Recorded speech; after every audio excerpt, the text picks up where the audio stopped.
Welcome to the Jeff Canada Show. But if you're going to get your feelings hurt, you might need to turn this shit off.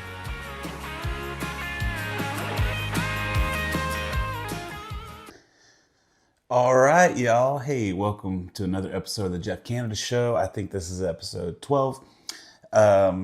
Today was a cool day. Today was my birthday. It's coming out tomorrow. So yesterday was my birthday, whatever.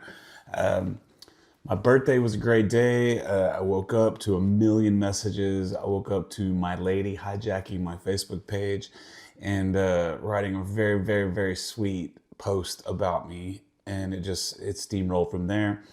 It was a good day. I posted a post on Facebook basically saying, hey, if you want to give me some money so I can record, I will... that'd be awesome. And I posted my Zelle and stuff, and I made a little bit of coin off there. I also got some negative feedback about that on Facebook because, you know, it's social media, and somebody had to go on there and basically let me know that I'm begging for money, which, you know, it's on my birthday, and I figure if somebody wants to send me some money as a musician, that I should be able to do that.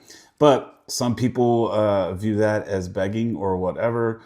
I mean, nobody pays for our music anymore, so if we want to make money, we got to get it any way we can. But hey, so for those of y'all that thought I was begging, I'm sorry. Those of y'all that saw it as the joke that it was, thank you. Those of y'all that took me seriously and sent me money, thank you even more. I'm going to be able to spend 5 or 6 hours in the studio from what y'all sent me today. So I really, really appreciate that. My girlfriend tonight took me and the kids to a Brazilian steakhouse because I'm on this high protein diet. And man, we just ate so much meat. Had the meat sweats. It's in the Woodlands off of Brayford Sawdust. I can't remember the name of the place, so I'm sorry, or I would plug it, but you're not paying me, so maybe I shouldn't. It was a great day. Thanks everybody for sending me all the love, and man, just what a great day. So thank y'all for that. Hey, coming up this week, tomorrow night or Thursday night, the 18th, I'm going to be at a new place called Cactus Jack's in Baytown. It's a brand new spot, just opened up. I'm going to go out there. I'll start at 6:30. It's going to be a fun time. The next day, which is Friday the 19th, is my big show at Sawyer Park Ice House. Tickets are $10. It'll be probably double that at the door if you wait. So looking forward to that. My buddy Daniel Andrews is going to be playing, and we also added another guy named Joey Collins from Alabama on the bill to open up the show as well. I'm super stoked to get him down here into Texas in front of my fans. I think you are going to like his music a lot. Then Saturday, I'm actually heading back to Katy, Texas, to the OG, to the Social Pub, the original location. They want me back over there, so I'm going to go do a show over there for those guys. Should be fun. So that's Baytown, and then Spring, Texas, and then Katy, Texas. So one thing that I wanted to start doing at the beginning of this podcast is I wanted to start giving y'all either some pointers or just talking about some stuff that I want to discuss. And last week I discussed Texas radio, and I got a lot of really good feedback about that. And so I'm glad that I did that. Very, very little negativity on that. So I think that everybody is under the same assumption that Texas radio is a little bit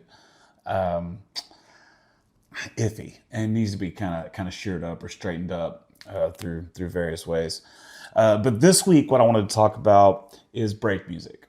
So if you're a musician and you're playing shows where you actually take a break, so I'm not talking about those of you guys out there playing the hour-long sets or 45 or 90-minute sets or whatever as openers. I'm talking about the musicians that go and they play shows anywhere where you take a break. I've been doing this a long time, and my number one piece of advice about that is always check with the venue first, but always have your own break music. If you're providing the PA, you need to provide your own break music, unless the venue specifically wants to use theirs. If that's the case, then you should do that because they have approved songs, or they don't want something coming on they don't want, whatever. But in 99.9% of the cases of the over 5,000 shows I've played, most of the venues always wanted me to do my own break music. So now this can help you out in multiple ways. The first way is that when you get done with your set, instead of saying, hey, jukebox, and then you have the possibility of having dead air between you playing and your break, and you got to wait on some staff member to do it, well, now you don't have that, because I hit my last chord, I'm going to take a break, I hit go, I get off, I go pee. It's seamless. It keeps the energy up in the room. Second, you can make sure that you're playing break music that is somewhere in line with what your set is. You don't want to have a bunch of dance music, break music going on if you're playing an acoustic solo show. The other way around, if you're playing an upbeat dance show, you don't want to have some slow acoustic stuff. So you can actually now make the break music whatever you want it to. Another thing is you can actually get spins for your friends that are artists, and maybe somebody will hear the song or Shazam the song, like, what is that? I'll Shazam it, and then they know, and now you're helping your friends out. But here's the biggest thing, and this is what I really want younger artists or newer artists to know. Everything in this world is about relationships. Everything is about getting your name in front of the next big name, or in front of the next big promoter, or what next big manager, right? Well, guess what? It's very easy. Use Spotify for your break music. And the reason I say use Spotify is because that artists can actually see that you're playing their songs on your breaks. So, and this has already happened to me on more than one occasion. I'm talking about 5 or 6 different occasions. I'm not exaggerating that number. That's probably on the conservative side. I've had bigger artists reach out to me and tell me, thank you so much for playing their music on my break music. And the way I do that is I actually title the playlist Jeff Canada's break music. So when they go to their artist analytics for their song, they can go in and they can see what playlists are playing your songs. And if you're playing their songs and they can see Jeff Canada is playing, or Trent Cowie, or whatever artist A is playing my song, I can now, will they always reach out to you? No. Half of them won't even respond to you if you reach out to them first. But what I'm saying is you have the possibility of them seeing that. If you don't do that, you have no possibility of them seeing that. So why would you not do that? Then also, and like I said, you can play your friends' music. You can play other artists that you're trying to push music. You can play your favorite artist music, as long as it coincides with what you're doing on stage when you're playing. And lastly, when you get back on stage, you're not just sitting there like a buffoon wondering when the break music's going to stop. Hey, jukebox, please, jukebox, please. It's just, it's annoying. It's not only annoying for you because you're sitting there, it's annoying for the people in the audience because they're having to wait. It's annoying that whatever manager or whatever that has to go and has to turn that fucking music on or off, they don't have to do that anymore. So you're taking something off their plate, which means they're going to like you more. So again, unless the venue specifically says, no, we want our own music. We don't want to take the chance of y'all playing anything that we're not approve of. So unless that happens, use your own break music. Use your own break music. Use Spotify. Name your playlist. It's that easy.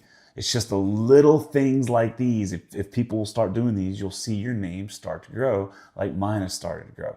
So again, you don't have to do it. Everything I say on this is my opinion and my thoughts only. You can take that for what you want. It's no skin on my back if you don't. I'm just trying to help out. So on this episode coming up, I can't remember who I have because I'm fucking high. Shit. Who do I have? Josh Stuckey. I have Josh Stuckey on this episode. Josh Stuckey is a extremely, extremely interesting person. So interesting I forgot his fucking name.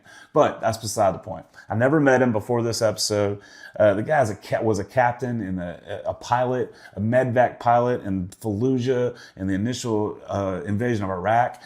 He worked for the government. He's a super interesting guy, and he's also a new developing musician. He's played drums his whole life, but it new at singing and playing guitar, and it's just really, really cool to meet musicians with very, very different backgrounds instead of the same old. I just learned how to play guitar when I was 15, and I just went down like most of us, where we just been doing this. Somebody that actually had a life outside of music. it's really, really cool to sit down with somebody like that. Not that it's not cool to sit down with you other guys, so don't get fucking sensitive. I just think it's really, really cool. This is a longer episode. I think it's like 3.5 hours. But man, so many good things. We get really political on there because he's worked for the government. It's just a cool episode, I think. I hope you liked it as much as I did. I think this might be my favorite episode. Not to knock any of the other awesome people that I had. It was just really interesting to sit across from someone who has experienced so much and has given so much to this country. And so Josh, I'm sorry I forgot your name in the intro, but hey, I know who you are. Hey, y'all, check out Josh Stuckey right here. Alrighty. Welcome to the JeffCanadaSucks.com show. If I can get this thing right. I'm here with Josh Stuckey. Is it Josh or Joshua? Josh. Josh, you prefer Josh? I do. If I'm on the phone with someone, I'll always say Joshua Stuckey. Oh, gotcha. Because if you do the SH and the ST together, like try to say Josh Stuckey real fast. Oh, gotcha. Like they don't even know what you said. It's yeah. Like what? Josh Stuckey? Yeah. Yeah, my real name is Jeffery. My parents spelled it Jeffery. I have no idea why. I think they were stoned or something. Jeffery. I can guarantee you my parents were stoned. Yeah. I'm just kidding. I can guarantee you my parents were not stoned. Really? Oh no, I was brought up super ultra hardcore right wing. Okay. Super duper. I was brought up 100% the other direction. Really? Oh, That's yeah. the way my girlfriend was. Okay. And what's funny is she was from Michigan. She's from Detroit. Okay. And then she moved here in 2010 or something. And then she got into oil and gas, so she swung the opposite way. Oh wow. And then she landed in the middle eventually. she's coming back down. She's Yeah. coming back. She's coming back in the middle. And then I was the opposite. I was super right. And then I got out of my hometown and I went super left. And then now I'm like right back in the middle again. Yeah. So from my standpoint, it was my parents were hippies, like 100%. My dad was a professional musician and he owned tattoo shops in Houston. Oh, okay, cool. Yeah. So he would do the Willie picnics, all that stuff like that. And so it wasn't a political thing being like far right, far left or anything. But for me, it was one lifestyle. I saw that lifestyle. Yes. And so I swung the other way to become like a responsible, public servant. Right. Right. And then eventually, kind of looking back on it and kind of understanding myself, kind of swung back towards, hey, there's some really good stuff I'm leaving out of my life by not kind of honoring that part. Yeah. That's cool. Yeah, it's weird. It's so weird, like how there's some people that are raised by their parents, and then they are just like their parents. Yeah, I've seen it like tons of times. And then there's some people that are raised by their parents, and then they're the exact opposite of their parents. Yeah, which is so funny to me. Yeah, I would say my daughter's kind of one of those ones that's very much she's a perfect match between Becky and I, but we always joke. It's like, yeah, but there's a different side of her too that we don't know about. Yeah. How old is she? 19. 19. Yeah, she's going up to the University of Arkansas. She's a nursing student up there. Oh, cool. We need more of those, man. I don't know, this whole post-COVID shit, I don't know if I would want to be a nurse, but hopefully they'll get that crap into... Yeah. It's nuts what they're still hanging on to. Oh, yeah. In the medical field. Yeah, you look around, now that my daughter's actually very much interested in it from a business perspective, I look into it a lot and kind of go, what's this career path look like? In fact, I was just talking to her today and I go, is this still what you want to do? Like, this is really what you want to do? And she's like, yeah, that's what I want to do, which is great. But during COVID, we were bringing in thousands of these traveling nurses all over the place. And, I think, I can't remember where I just read, it was either Chicago or someplace like that. They just posted that they're going to end their programs for these traveling nurses, and they were making bank. That's what my ex-wife. So my ex-wife Brooke, she was a nurse. That's my daughter's name. Oh, really? Yeah. Cool. She graduated from Mary Hardin Baylor and got like recruited into the VA hospital. So she was working there for like the first 7 years, but she had to leave because of just how bad the VA hospital is one of those places, kind of like a union place where it's like you can't get fired no Yeah. matter how shitty of a job you do. And so it just got to the point where, she just couldn't deal with that shit because she's doing her job, but she's got a whole bunch of counterparts that aren't doing their jobs. Oh, sure. So she left and went into like labor and delivery and stuff. She's been doing that ever since and loves it. But she's been traveling for the last couple of years. She's been a travel nurse, and she's really liked it. She's really made some money, but I think she just now took a new job at over here somewhere close. But yeah, I mean, there's a lot of money in that. And they'll still have travel nurses if you're free, like if you don't have kids and if you want to go out of state and all that stuff, and you can still make a lot of money. Yeah, because they had that before COVID. Oh yeah, absolutely. But when COVID happened, then but what's crazy is how many nurses got fired. Oh yeah, because they refused to get the vaccine. Yeah, that was it was a weird situation and a very strange part of our history and the history of that moment. So weird, man. This whole, I think we were going downhill as a country way before COVID happened, but I think COVID put like a acceleration on where we are going.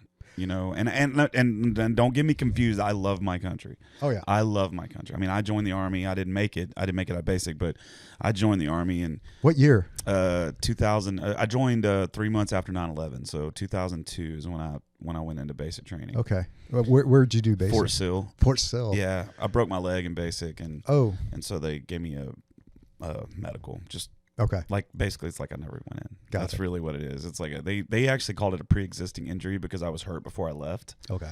I was actually working out with my recruiter, and I tore a ligament in my ankle, but I didn't know. I thought it was just a bad sprain, and so they delayed my entry by like 2 months or 3 months, and then I went back down. I still wasn't ready. I knew it, and I tried to tell them, but they're like, "No, you got to go." But they did change my MOS. I was supposed to go to Benning. I was supposed to go to infantry with an airborne reservation. That's what I was trying to go. That's what I wanted to do after 9/11. And then they totally fucked me. They fucked me every way they could. And then when I got hurt, and they were like, well, you have two choices. You can either, we'll take care of everything. We'll do the surgery.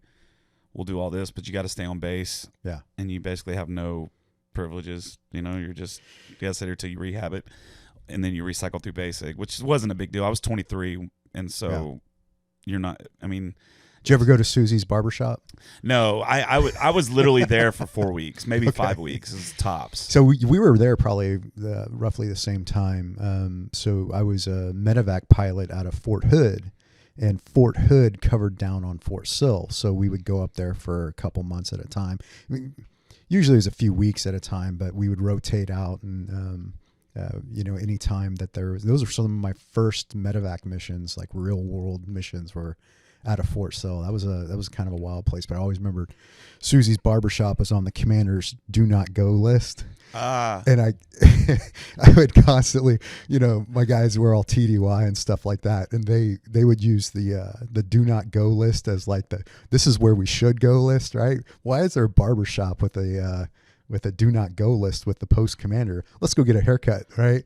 And so it's like you have to keep our guys out of stuff like that. But yeah, Susie's barbershop, I'll never forget that name because I'm like, something was going on there. That's funny. Yeah. Maybe slinging something more than haircuts. Yeah, I think so. I think there's Fort Sill's funny because it's right there in Tornado Alley. Yeah. And I was there in April, and which is like, I think that's peak. Yeah. I mean, I guess it's always tornado season up there, but that's a peak. And man, it would suck whenever the tornado would come through and those sirens start going off. Oh yeah. And then you have to go down in the bunker and if it's late at night, they don't give a shit. You got to wake up next morning and go to work. Yeah. Tornadoes are one of those weird ones where it's like, if you don't have a bunker, I'll never forget, my grandfather-in-law lived up in Arkansas. He passed last year. We still have the place up there, but he always had this radio that would go crazy when tornado had been spotted or whatever. Well, we've been drinking the whole night before a lot. And I'm laying in this like tent cot thing in the living room, and this alarm just keeps going off and going off. And I finally got up and I tried to hit a button. I didn't know how the thing worked, make it stop. So it stopped for a while. I went to sleep, goes off again. I'm like, God dang it. So I unplugged it. He woke up so pissed off the next morning. He's like, why is this unplugged? Blah, blah, blah. I said, first, nobody heard it but me.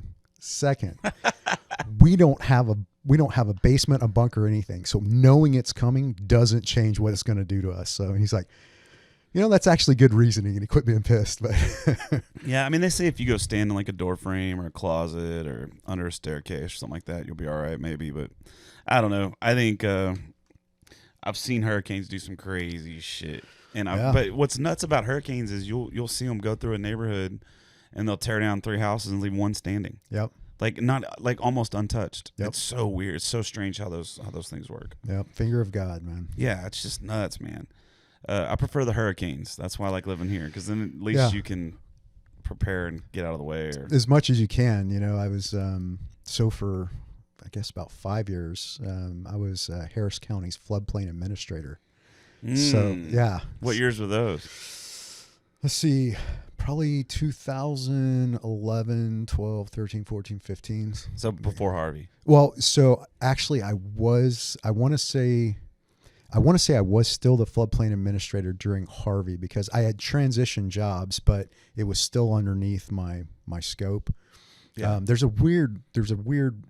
must not have been, because there's a weird law that says that it's federal law that the floodplain administrator of a place has to also be the manager of the permit department. So I was the building official and permit department manager for Harris County also. Don't say that too loud, dude. Oh, I know, no, right? Not out here. No, actually, I don't mind. I don't mind saying it, because I will say, like, I get like lots of since I've left the county, I get lots of notes from all the engineers and developers and things, from a standpoint of going, we used to invite you to this stuff and you would always say no, whatever like that. Like, we want to show you that you actually took care of us.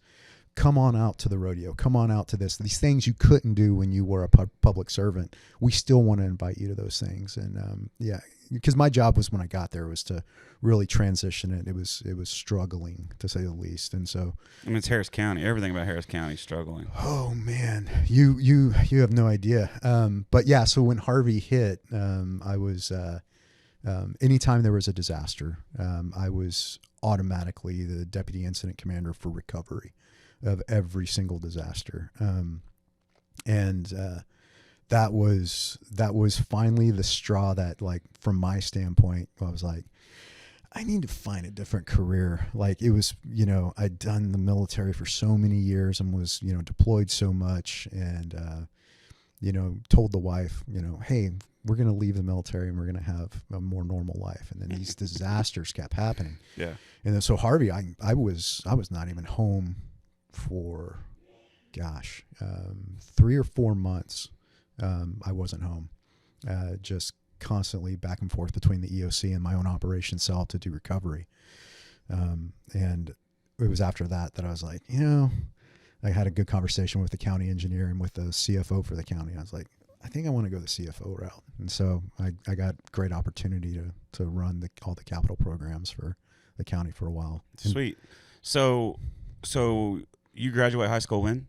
96. So you're a year ahead of me. Yeah. And then did you go straight in the military? No. You're a pilot. Yeah. Well, so yes and no. So, one of the, I guess, side effects of having kind of hippie parents that are artists and all that fun stuff is that you don't have money for college. Yeah. And so, but I wanted to go to college. I wanted to kind of do that sort of thing. And so back when that sort of thing mattered. Yeah, when it actually did. Yeah. And so the only way I was going to afford it and not end up in a ton of debt was this recruiter, Captain Avalos. He saw me and he goes, "Hey, Cadet Stuckey." And I'm like, "What are you talking? What's a cadet?" And he's like, "That's what you are. I'm going to get you a scholarship." I'm like, "Okay." Sweet. So he did. Like, he got me a full ride. Well, it was tuition fees, room and board for 2 years, and then tuition and fee for 2 more years, as long as I committed to go into the National Guard. And so when I went my first year of college, that summer I had to go to basic training. And then when I did my second year of college, that summer I had to do AIT, which I ended up being a medic. And I would do National Guard wrote drills and all that stuff, and I did that since '96. Like as soon as I had to wait to go to basic training, but I was putting on the uniform as a private and all that fun stuff, and doing all that. And then once I graduated, I was supposed to go to there was a bunch of us that got the scholarship. We were all supposed to be officers in the Texas National Guard. And then somebody must have known something was coming down, because it was the May of 2000, and everybody got active duty. Yeah. They gave no National Guard, no reserves. It was just everybody's active duty. I mean, it was very confusing because we didn't know what to do with the state of Texas, and the state of Texas like, oh, we know what to do. We're going to treat this as a loan, and these students have to pay it back. So I was getting bills for like $800 a month, like a loan. It was like a car loan too. It was only like 5 years, and it was a ridiculous amount at the time. It was taking more than half my pay. Thank goodness one of the guys that got that scholarship had like a real important dad that went to the state legislature, and they like, no. Yeah, and they forgave the loan. So I'll never forget, I got this letter that they forgave the loan. And by the time they forgave the loan, I was already in flight school. And, I picked up the phone, called Texas National. I said, hey, man, I made $2,500 or whatever, how many payments I made. I was like, do I get that reimbursed? And this colonel got on the phone, and he's like, how about we just call this shit even? I was like, okay, got it. Yeah. So we did, and moved on from there. But yeah, so that was my progression into so how do you feel, not to get like crazy political, but like how do you feel now that you went through that to get all that done, and then now they're just talking about just giving away, like just forgiving student loans altogether, to federal student loans? I haven't put much thought into what that's one of the byproducts, by the way, of being military for so many years, I think 13 years total. And then, local government for 13 years total, is you kind of don't get into, you don't think about politics like probably most citizens do. You think of politics as, okay, this is what we're doing, so I need to execute this the best way that I can. Yeah. But as far as like, I've never had a feeling of, well, I had to go through that, so someone has to do something harder, right? I never thought through that aspect. I think of it, though, through an economic standpoint, which is from, if there are people out there that did not go to college that also got loans, why would those not be forgiven if those loans were tied to their ability to make money, right? So someone who got a loan for, let's say, starting an auto shop or whatever it might be, why are those not forgiven, right? Yeah. I think before they fuck around and forgive anything for anybody, what they need to do is forgive all the loans that they gave out for COVID. Yeah. Because that's the one that's got me so I was not very political either before COVID. And even during COVID, I was like, whatever, y'all are stupid. I'm not getting involved in this. I don't really have a problem with it until now, because now, being a musician, a full-time musician, I've made about the same amount of money every year since 2006, which is a pretty good living. Right. But now it's not. And now it's like I'm struggling. Right. And so now I'm starting to get I'm starting to wake up, and it's starting to get political. But is it because of the pay, or because of it's not the pay, it's because of what the cost of living? Yeah, it's because of what we have to pay out. I mean, everybody's shit's going up, but ours isn't. Yeah. I just had a conversation about this. I used to be a drummer in a band back in the 90s. That's how, paid for a lot of the extras, for sure. And we can get in that later. But bottom line is, we used to headline Fitzgerald's on Fridays and Saturdays and stuff like that. We were playing with 30 Foot Fall, Push Monkey, all those guys. Oh, I remember all those dudes. Yeah. So 30 Foot Fall, I haven't heard that name in a long time. I know, right? Yeah. So I joked with someone the other day that was in this business, and I said, I'm just starting to book gigs and things like that, and okay, venues for my level, whatever. I said, the pay hasn't changed since 1996. Like, what the hell is actually going on here?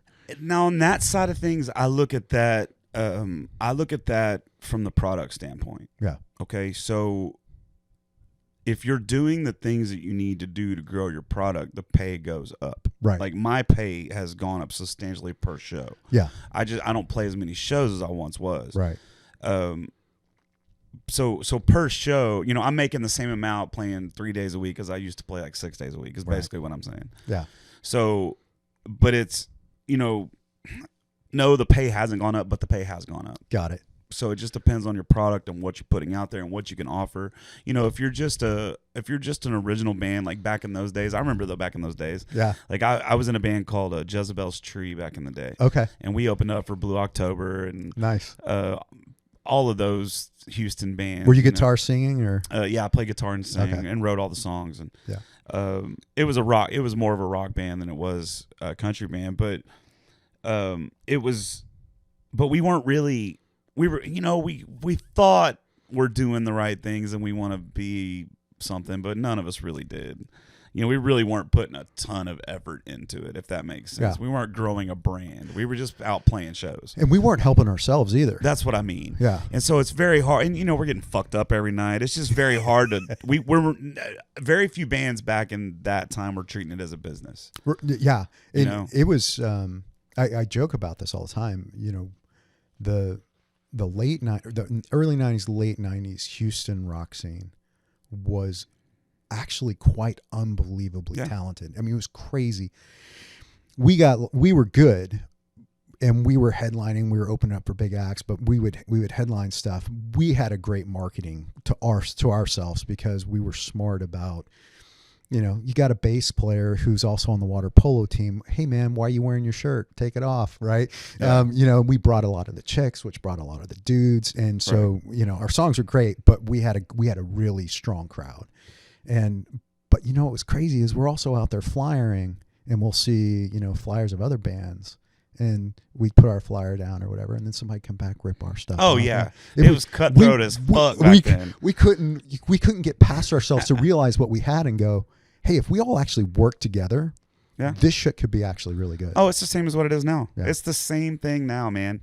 Like that's what I started trying to build, like this coalition of like-minded people, and you know, there's quite a few of us. And I'm not saying it's like an official deal or anything, but there's quite a few of us that are like really trying to share each other's stuff and build each other up. And there's some of them that are just like, nah, I'm not doing that. I ain't sharing nobody's shit. Like, why would you want musicians? Like, because douchebag, it's cross-pollination. Like it's, you know, like these podcasts, you know, I'm doing this for a very selfish reason. Right. You know, a few selfish reasons. One of them because I like to talk and I like to meet new people and it's for me. Right. But the other reason is because if an artist comes on here that got some fans and he shares this and then they watch it and they come over to my way, you know what I mean? And then he does the same thing. It helps us all out. I mean, I say it all the time, high tide rises all ships. Yeah. And so why are musicians not like that? It drives me nuts. You want to know why? Because it's the same way with politics. It's the same way with why we question. We're left-brain people. Yeah. We're the center of our own universe most of the time, which you have to kind of be to do this at a certain level. Sure. And we question everything, and you know, some of us like to be secluded. Yeah. Which is so fucking weird to me. I don't know how you can be this in this industry and do that, but you know, man, I don't know. I think that humans themselves have gotten way more inconsiderate of other people in general. Oh, for sure. I don't think it's a musician thing. I think it's a human thing. I definitely think it's an American thing. I mean, I see evidence of it. We're all on top of each other. I mean, that's a big part of it. It is the whole monkey sphere thought process of you can only deal with so many people, and you know, we joke in our house, is somebody in our monkey sphere or not, because our monkey sphere is in my house is pretty tight. But you know, between, you know, when back in the day when a phone was a phone and not some crap, you know, I'm starting to sound like an old dude. No, but it's true. But yeah, I mean, I think it's a big problem of it. But there's this huge opportunity that I think we are missing. You know, it's not because of scarcity. Like the pie, it's not about slicing the pie any smaller. Because I was surprised. I mean, I picked up a guitar over the pandemic because I was like, I don't want to do the drumming thing. My body can't handle doing the drumming thing. I need this outlet though. And started learning how to sing, started learning how to play guitar, did the whole open mic thing for, you know, about a year. And then it's like a video game. right? You get to this point in the open mic where the owner comes up and goes, "Hey, you want to do a show?" Right? It's like you leveled up, right? You know, and so you're like, okay, so I'm getting to that point. By no means am I like your level or anything like that. But what I realized was there's actually a huge demand for live music in this town, and we could be helping ourselves a lot, but we are not. And that was kind of so what you end up having is your little clique of folks that you hang out with and play with. And it's just disappointing that nothing's changed, because we literally could have been like that next wave of Seattle at the same, you know, a few years after in Houston. Yeah, I mean, the problem with this city, you know, I've been playing in this city for full time since 2006. I've been playing paid shows since probably around 2002, 2003. Okay. You know, the problem with this city is that there's so many people, there's so many places to go, there's so many venues, and a lot of them want live music, Right. but there's just not a lot of artists or cover. Let's fuck the original scene. Let's just talk about cover bands. Yeah. There's not a lot of cover bands that really go above and beyond And perform to put out a product that people want. So you see the guys with the, you know. yeah. So if you do that in this town, if you come into this town and you put together a band a cover band, I'm not talking the original thing, I'm talking about cover bands. If you come in this town and you put together a cover band, a good one, or you're a solo guy or whatever. Right. If you're good and you actually learn songs and you actually pay attention to the crowd and you actually do things that the crowd wants you to do and not stuck in your own fucking ego world, Right. you can make a shit ton of money in this town. Yeah. Like a lot. I did my first corporate gig last week. I was like, holy shit. By solo or with a band or? With me and another guy doing a song swap, and we were doing a song swap, and someone in the crowd, I think, saw us, and we're like, oh, cool. Hey, we're looking for someone. I was like, cool. And then so we're like, he gets the email of what they're going to pay. And I'm like, you shitting me right now? He's like, no, dude. And I'm like, okay, cool. Yeah, So, dude, it's crazy, man. Yeah. It's so nuts what you can get paid if you have to treat it like a business. That's the one thing that most people are missing. You have to, if you are doing it for fun, do it however you want to. Yeah. Like, I don't care. Yeah. But if you're doing it and like, don't sit here and bitch and moan and complain because you haven't got any traction, or that you're not bringing people out or whatever, if you're not treating it like a business, right? Or if you're not getting rebooked at a place, yeah, you know what I mean. Isn't that a sign right there? When you don't get rebooked at a place, or they didn't reach out to you, sort of a thing. That's, but so many people are so fucking delusional. Sorry, language. Are so delusional in this scene. You know, I know guys that have been doing this for 20 years. Yeah. And are not good. And they keep doing it, and they just keep, and I go on Facebook and I watch them and they're just bitching and moaning because they can't get work. And it's like, maybe you should take it as a sign that you're not getting work. Right. And you know, just do it for fun, you know? Yeah. And so I'm at the point where I'm loving doing it for fun. And I have no intention at this point for the next 4 years to ever do it for any other reason other than fun. However, I wish I could do that. I know, right? However, when I go out there, like I don't, you know, I talk to these guys that are like, man, I haven't practiced in 2 weeks or whatever like that. And I'm like, yo, man, we're about to perform. Yeah. We're actually going to put a performance on, which means, you know, your set list might not be your set list. You know, you might have to switch it up because of whatever's going on, but you got to be hot and ready, right? And that's how I take it. But I take it that way, and that's also the, you know, I'm a little bit of, you know, I'm OCD, but not, the CD part's not there. I'm just obsessive, and that's kind of what's allowed, you know, my weird career of. But you've also been successful, and so and that's another thing. You know, I'm kind of similar to you. Like, I got out of high school, I went, you know, yes, I played music, but I went to work in the oil field, like I'm in manufacturing, and so. I wasn't working like out on the rigs or anything. I was in manufacturing, and then I became a project manager. You know, I was making $85,000-$90,000 a year by the time I was 25 years old. You know what I mean? Yeah.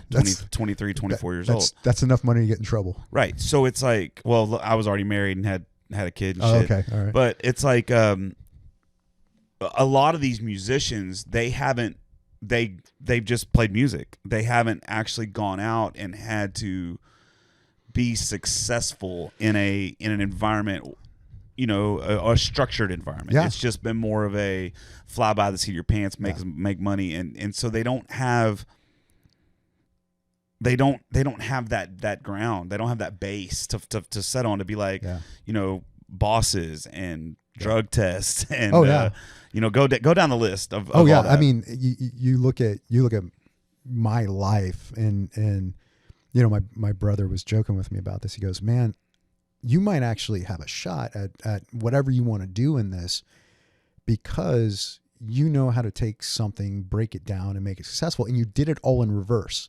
Like you did the whole band thing back when you were in high school and your freshman year of college, but then you went off and did these hard things. Now that you've done these hard things, you can come back to something that you love to do and use that, I guess, those skill sets. I mean, and that's the skill sets for me even started like, you look at it like I played on, you know, in Katy football, right?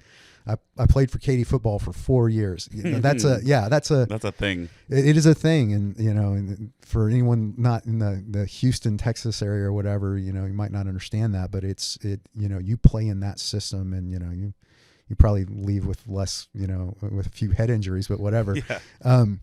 Doing the military, becoming a military officer, becoming a pilot, going from that to teaching in the military, going from that to, you know, government, all the way to the point that, you know, you're in the executive level of government, and now in the executive level of corporate world. And it's, you learn how to take things that aren't working well and solve the problem and fix it. And well, it's the same thing with music, quite honestly. It's like, I don't know how to play guitar, but I used to be a drummer, so I can figure this part out. I got to figure this part out. I don't know how to sing worth a shit, right?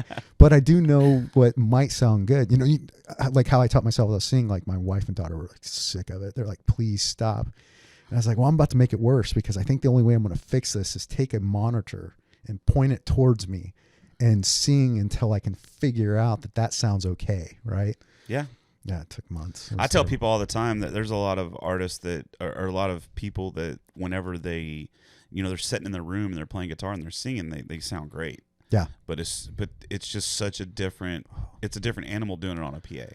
Oh, doing it on a microphone and hearing yourself and hearing all those inflections that you can't normally hear. Right. Just in a room. Bose solved that for me. Yeah, me too. That was a big thing where when I could put the system behind me and hear myself and do it, but I know that's not always going to be the case. I'm not going to have my system. I'm going to go into some place and not have my system. And that does, I do know, like when I walk in, I'm like, you have no fucking idea. I have no idea what's coming out of my mouth. It's the worst feeling ever. It's, you know, it's funny. I just had a conversation with, you know, I don't know if you know Eric Mora and those guys. I don't. I think the only like really good friend you and I have in common is Alan Dossett. Oh, cool. Yeah. Alan's, 2 drummers. Yeah, Alan's part of that same group, but he might even play with Eric for a while. I don't remember. But we were having a conversation about that same thing the other day about, you know, I play a lot of throw and go festivals. Yeah. And so before I got my in-ear set up, we had to depend on the sound guy and their monitor system. And I've been running my own sound for so many years. Yeah. I know how I want it to sound. Right. And it's just so uncomfortable, and people don't understand how much sound makes a difference for comfort. Oh, 100%. And if I'm going to be up there singing a show and performing, I need to be comfortable. Yeah. And that's not a diva thing. That's like a, and you know, and I was my own worst enemy because I'm also like a really considerate person, if that makes sense. So I'm like, with the sound guy, I don't want to take too much of his time. Yeah. And no, it doesn't sound that great, but I'll be all right. I'll make it. Yeah, I'll make it work. Which now, you know, I went out and invested quite a bit of money and bought an in-ear system. And so at every show I blow up, I plug in, I hand them a tail. They can mix it however they want to up front. What are you using? What's your in-ears? Well, I have the whole Sennheiser set up, but I was using West Tones, but they broke the other day. And so for an emergency, I ordered some KZ cheap ones from Amazon. They were like $75. Work fine. Dude, not only they work fine. Your go-to. They blow those $600 West Tones out of the water. Yeah. And so I'm like, fuck it, I'm just going to use these for a while. Yeah. You know, I mean, I guess in a perfect world, I want to get some when they're molded and all that good stuff. But the weird thing for me is with in-ears, I don't know what it is about, like everything about me is, typically left dominant. I play right-handed and stuff like that, and I golf right-handed. Me too. And I throw, but I kick with my left. Me too. Write with my left. Me too. Oh, no shit. Yeah. So because of that, I have no idea why, but if I can't hear with my right ear, I am screwed. And I think, honestly, if I were to like thinking about it, what happened, I had a monitor at Fitzgerald's. I can't remember. I think it was Fitzgerald's or the Abyss. And the guy who was running the sound was super methed out. Like it was. That's Fitzgerald's for you. Yeah, it was bad. And I made some fucked up joke. I wouldn't really joke. I was a stupid kid, and I go, hey man, what happened to your teeth? Because I'd seen him like 2 months prior, and like his teeth looked okay, but they looked like something had happened to his teeth. I shouldn't have said shit. Anyways, first note of the song, that monitor, kaboom, right in my left ear. Like I couldn't hear shit for forever. So for me, it's if I can't hear out of my right ear, it's a huge big difference. So if I really can't, I'll throw the in-ear monitor over here if I go to some venue, and it's not that hard. It's just, hey, plug this in for me, and I can hear out of it. But yeah, well, mine's a whole setup. Like it's it's a split snake. So basically, the whole band when we set up, we plug everything into our system. Yeah, and then we hand them the split, so they get whatever's going directly to the snake, and then the other side of the snake goes to our board. So I upgraded all to stereo, so we have stereo mixes, so I can actually, like, I sound like I'm in heaven every time I get on stage now, because that's it's awesome. exactly how I want it to sound. Right. And if the bass is on the left, I can pan the bass a little bit to the left, the guitar a little bit to the right, or if I need to just turn, like maybe sometimes I'll put the hi-hat up in one ear, so that way it sticks out a little bit more. And that's such a difference. Yeah, it's such a difference, man. It's been, it's like a voice saver. Yeah. It's everything. It's just, for me, it's as new as I am to the whole singer-songwriter thing. I'm not that great to begin with. If I can't hear myself, dude, it's bad. Yeah. So it's a difference between the owner calling me back or not. Yeah, you haven't reached that point yet where it's muscle memory. I've gotten I'm talking about like your vocals, because like me, I can my vocals can go completely out, really? And I can still sing perfectly in key. Yeah, because it's muscle memory. I know where I'm at. Probably 5 to 6 songs in on a 3-hour set, I can probably get there. But especially those first 5 or 6 songs, like absolutely not. I am not there at all. Yeah, my only problem in those situations is by the end of the show, I don't have a voice because I sing louder because I can't hear myself. That's right. Yeah. The next morning, you have that awesome voice. The next morning. Same thing in the loud venues. Like if you just play a restaurant and it's very active and it's busy and like the crowd is super loud. What's really funny to me is when you play one of those venues and they keep telling you to turn it down, and you're like, bro, it's not me, it's the fucking crowd. Like, right. The crowd is louder than I am. Yeah, that's on my goal list, right? I've got these like little goals of what says that I'm progressing to the point that 4 years from now, this could be a big part of my life. Whatever it might be. Even if it's doing what I'm doing now, but just do it more often, right? Yeah.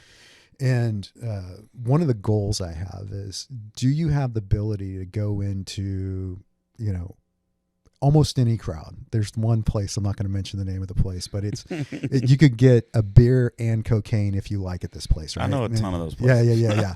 So it's like, if you can go into that crowd and you can get them you can stop being background music in that crowd, it's like, boom, right? That is a huge goal for me, and the crazy part is, like, I can do it every once in a while. But I don't know what the hell I'm doing different. Like, I haven't figured it out. Like, what am I doing different? What did I do there that made, like, people who just have seen me a few times go, hey man, that was good. You go, holy shit, dude. That was different, right? I have no clue what the difference is. And that's just the nature of this beast, man. Yeah. I mean, sometimes I play a room. Like, I'm like a master at getting people to turn their heads. I'll do anything on the microphone. I'll make fart noises. I'll change lyrics to songs. Like, I do all kinds of stuff. And it's, to be honest with you, man, it's funny. Well, let's go ahead and talk about this. Why not? I was going to talk about it eventually anyway. So I posted a post on Facebook a few days ago and it was me and Candace, and we were watching John Stork, and it's a photo of her and I, and he's singing a song. Yeah. He's singing a song You're about. leaned forward watching it, but you're not on your phone. Yeah. All that. Yeah. Well, he's singing a song about it's about his sister that passed. All right, Oh, okay. and so it's a super, and he's killing it, man. Like just Yeah. you know, and most people don't know that's what the song's about because it sounds like a lost love. Yeah. But it's if you know him, Yeah. you know what it's about. And we knew what it was about, and we're just in the moment, you know. And so I posted us. I said, "This is how live music should be experienced. Right. They're not a phone blocking people's view, Right. and not someone chit chatting someone's ear off so where Yeah. you can't hear the lyrics." Dude, this thing went viral. It's got over 640,000 views. Holy shit. Like 140 something share or 1,000 something shares. But man, some people are just going on there and they're just ripping my post apart and just giving me shit. And I'm like, this is what I'm talking about. Like, this is what the fucking problem is. I'm not saying don't dance. I'm not saying don't sing along. What I'm saying is don't have your phone blocking someone else's view. Yeah. And don't chit chat to the point where people can't fucking hear you. That's what I'm saying. That's it. And the amount of people, and that's what agitates me. So when you go to those rooms and you play those rooms that are just a normal bar room, right? Just a normal everyday bar room. You're not going to get people to stop and pay attention to you very often, right? And I'm one of those guys, if I can just get one person, I'm good. Yeah. And we're going to have a good time. And I'm going to have, I'm sorry, I'm singing to you all night long. Right. Yeah. Now, this particular show wasn't that. This particular show was a ticketed event, a concert, you know, and so, but man, it's, I don't know. It's just people. It's people now, bro. It's inconsiderate and it's people. People don't give a flying fuck. No. You know, I think one of the greatest examples of that is the idiot that decided to mess with Mike Tyson on a damn airplane and found out, right? But of those 640,000 people, how many do you think have been in the other position, have been on the stage? Oh, well, most, I would say that out of the thousands of comments that are on there, there's probably only a dozen that are shitty, right? Yeah. And that's all under one post that I went back and fucking stoked the fire a little bit. You know what I mean? Why are you reading the comments, man? Because I still have fun with it. You know, it's going to drive you it doesn't fucking crazy. It doesn't. No. Listen, man, I'm the kind of person that has been through so much shit in my life that the words, bro, like words do not affect me. Yeah, I know you say that, but it's like there's still this vibe about them, right? That can just, I feel like it smears on you. Nah, like, you're good. Nah, dude. Yeah, you just. Have you ever written a song? So on that subject, have you ever written a song like that? When you write it, you know, you go, okay, I'm going to work this out. But when you wrote it, like you start choking up. You're like, God dang, I don't know if I can get through that line, right? It's that good to you. Might not be good to anybody else, but to you, it's like, that's the best. The hard part for me was when I started, I didn't do covers. I would go to these open mics and do my own stuff. And I figured out that was bad just because I didn't learn about different songs and learn from them. Like, oh, you can actually play it this way, right? And once you start doing covers, it's actually really good for you. But I would go out there and I know I suck, but I would play something that I spent, you know, some time really crafting and figuring out and all this other stuff, and no one was listening. I once stopped in the middle of a song, like just acted like the song was over, but it was only like 30 seconds in because I was like, mentally, my ego's so fucked up sometimes, especially in those moments that I'm like, yeah, I don't deserve to hear this. Like, I work so fucking hard on this. You don't deserve to hear this. And I'm like, stop, just stop. Like, you got to if you're going to enjoy this, you got to get past that part of it. What I do in those situations is, so what I try to do now that I'm on the level I'm in, if I play a 3-hour show, because I still play 3-hour shows. Yeah. If I do a 3-hour show, I'll do 3 covers and I'll do 1 original. 3 covers, 1 original. But when I play the original, I'm looking at it more of a either if only one person hears it and they and it affects them, then that's cool. But mostly what I'll do is I'll actually play with the melody when I'm doing it, or I'll play with the tempo, or I might even play with the keys. I may put a capo on and try to sing it a different way. Especially if it's something I haven't recorded yet. Yeah. And that way I can and that's how I work out I work out my songs. That's almost like hear comedians say Yeah. they do that. Yeah, that's what I do. I mean, I'll write a song. I'll write a song today, and I will play that song tonight at a show. Got It's it. like, and I'll pick a spot where I'll be like, hey, this is a brand new one. I'm just gonna try it out. Yeah. And if people are listening, cool. If they're not, and then a lot of times it's terrible the first time or the first.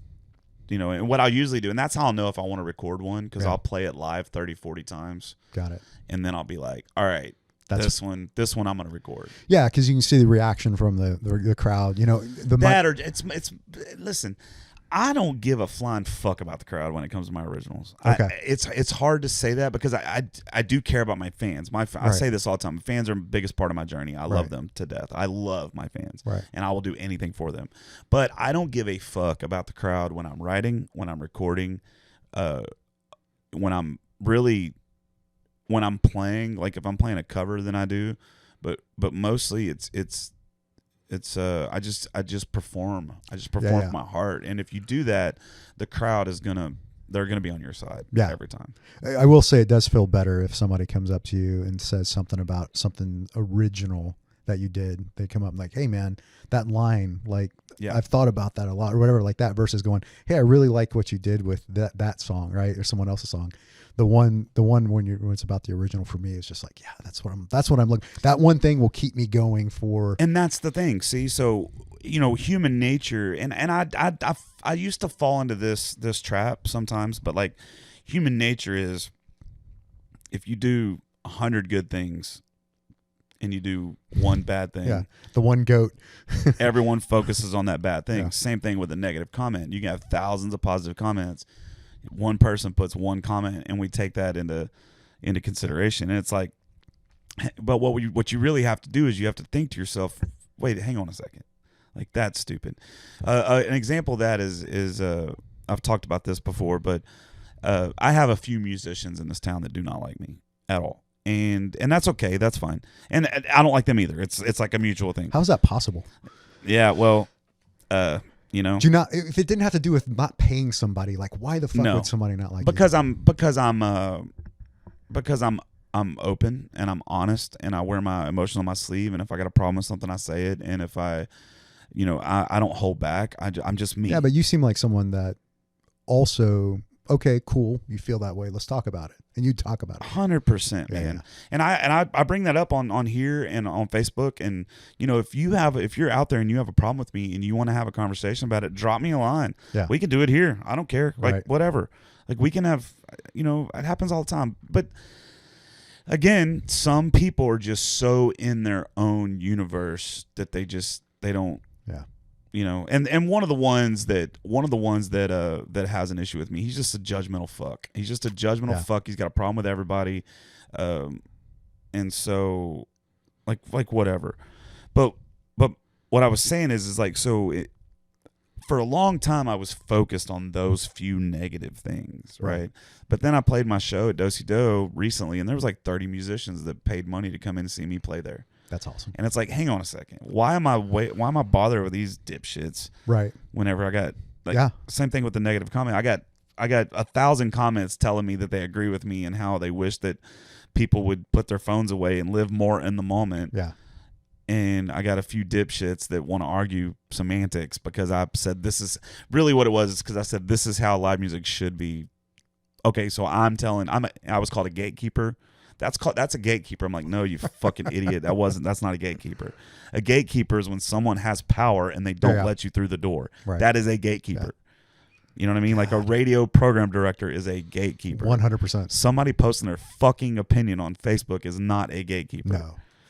And so it's just stuff like that, man. But hey, as long as you can do it, and just you must be one of the more healthy human beings that can just look at the negative comments and not go and not let it bother you. I just laugh it off, man, because at the end of the day, what are they doing? You know what I mean? Like trolling. Like even if you can only play 3 chords on a guitar. Yeah. That's 3 chords more than the majority of people on this planet can do. Absolutely. So if you get up on stage, no matter, and I say this if all the time. If you have a capo, you can. Yeah, I say this all the time too. Like we're all the same. Yeah.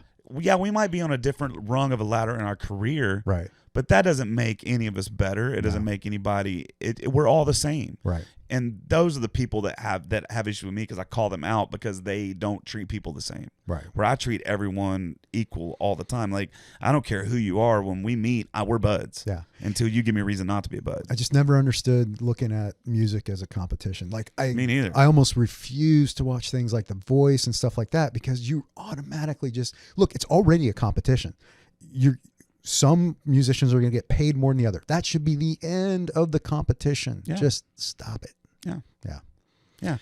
And, and some of the, this one dude that has a problem with me, he spends like thousands and thousands and thousands of dollars doing radio and promoting his stuff. And the guy can't sell 10 tickets to a fucking show. So as far as I'm concerned, that's how I look at it. Right. And that's it. That's all. Yeah. That's just how I look at it. You know, I look at it as, it's not a competition. You're the one making it or you're the one making an issue. I don't care, man. Like, right. Like, look at all the people that I got in my corner that are supporting me because of what I'm doing. Yeah. Do I say fuck a lot? Yeah, I do. Do I do some drugs? Yeah, I'll do some shrooms every now and then. I'll do some weed, but that's all I'm going to talk about on this podcast. My girlfriend's been giving me shit about that. It's like, you talk about drugs too much. But it's like, I don't do anything worse than that. But I'm just being me, and that's what I think is what's selling. 100%. People want authenticity. They don't want this fake bullshit. Yep. I don't know or care if like Anthony Oliver is real or not, but damn, it looks authentic to me, right? He's definitely real. Yeah. And so you look at that, and that is, even if authenticity is someone's kind of a dick, right? Yeah. They're just being their authentic self, and that's kind of how that is it. I'll go towards that. Yep. But that's them, and that's how they're doing it. You get them to change. You're getting a different product altogether. Yeah. Well, the problem is that society shifted so much that the definition of asshole has changed. Oh yeah. That's the problem. Now we're living in a society now where if I see someone doing something wrong, and I call them out for it, I'm now the asshole. Oh yeah. Not them. I had me. So my job for probably the last over decade, literally, I had 11 different titles at Harris County. 11 different titles in 12 years. Jesus. At Harris County, right? I was the assistant building official, the building official, and they created these different groups, and then anytime they needed something fixed, basically I was the fix-it guy. And then if a disaster happened, I would take over for the disaster from us. I say all this knowing that I had an amazing team behind me that would do this, but I led them. And like being the fix-it guy, I'll give you an example. So Harvey happens. I tell you, 3 months having to deal with Hurricane Harvey, and as the floodplain administrator, building official, all that fun stuff, and then the deputy incident commander. My job was to pick up all the debris. So $50 million debris contract. That's inefficient as heck too, because you have to have a monitor that watches it so you're paying, let's say you're paying $50 to $100 million for the debris pickup. You're going to spend another $35 to $40 million to have a monitor watch the debris pickup so that the federal government can reimburse you. It's insane. So yeah. Oh, I've got great stories on all that. But so when I would go into an organization, they would fire someone, let's say commissioner's court or whatever, said, hey, this department head needs to be demoted, whatever. Josh, we need you to take over for a little bit of time. And okay, cool. So I go in there, and you would be amazed at the complacency people get used to. I made an entire living by asking this question. Why are we doing it this way? That question made me lots of money over the years. That's what I did. At NOV. So basically what I would do is I would go into it was really after I left NOV, but I would go into a new company, and I'd go through, and they would put me like, okay, go to shipping. And I'd go to shipping. I would go through all their processes. I'd spend 6 weeks, 8 weeks learning all their processes. And then I would start asking the question, why are we doing this? Why are we doing this? Why are we doing this? Because in the corporate world, 80% of what we do is wasted time. Yeah. Absolutely. And in the government, it's probably 95%. I've been in both. I would say I have a more silver lining look at government a little bit. I'm glad you do. No, I do. I do, because those inefficiencies are absolutely there, and they're absolutely terrible. But as far as the actual worker that is doing the service, now again, half my career was military in wartime, so it's like, yeah, we were definitely working, right? Yeah. But even at the county level government and stuff like that, like, you did not last long if you were just holding, your chair down and that's what you're doing. If you worked with me, I got nicknames because of it. They called me the Great White Shark, shit like that. And I knew that those nicknames were out there. But that's what we need. We need that times a million. Yeah. What I hate about the whole situation when it comes to government is that we have two sides. You have the right, you have the left, and you have conservatives, you have liberals, you have Democrats, you have Republicans. And it's just to the point now where what we've turned this country into is we've turned it into a situation where you have someone that goes to work every day. He clocks in, he works his ass off. He has to give up half his fucking paycheck to pay for someone else that's not doing a fucking thing. Sure. And so, and that's whether it's a government employee or if it's the CEO of a fucking of a corporation that's getting subsidies, or if it's welfare or whatever it is. I'm not blaming anybody for their station in life, but and anybody out there that's listening that don't think you're getting taxed at a 50% rate, you are. Because your income tax may not be, but your toll roads and your registrations and your every single transaction you make, 8.25% off that. Yes. Yeah. And so I would say might even be more than 50% is what we're paying in taxes. Sure. And what's bad is there's not been a politician at all. I mean, Trump tried to, but there's not been any year since Carter that we've actually shrunken government. Yeah. It's just gotten bigger. And the bigger it gets. I think there were a few years under it was mainly military cuts, but I think Clinton did a little bit of a shrink on that. But yeah, I get your point. Dude, in my opinion, economically, Clinton was the best president we've had. Yeah, 100. In my opinion. Yeah, he was excellent. It was good times for a lot of folks during those years. I remember, and it was there's some things that I don't like about. I mean, there's things I don't didn't like. Didn't we pay off Didn't we president. Not have a deficit one year or something? Yeah. He actually balanced the budget. Yeah, it was. And so, but that's not what's being discussed anymore. No. We're not talking about that. We're bitching, and then also somebody comes on Fox News or MSNBC or whatever and says the word inflation. Yeah. Okay. Yeah, I get it. We have to pay back some money that we fucking gave away for free for bullshit.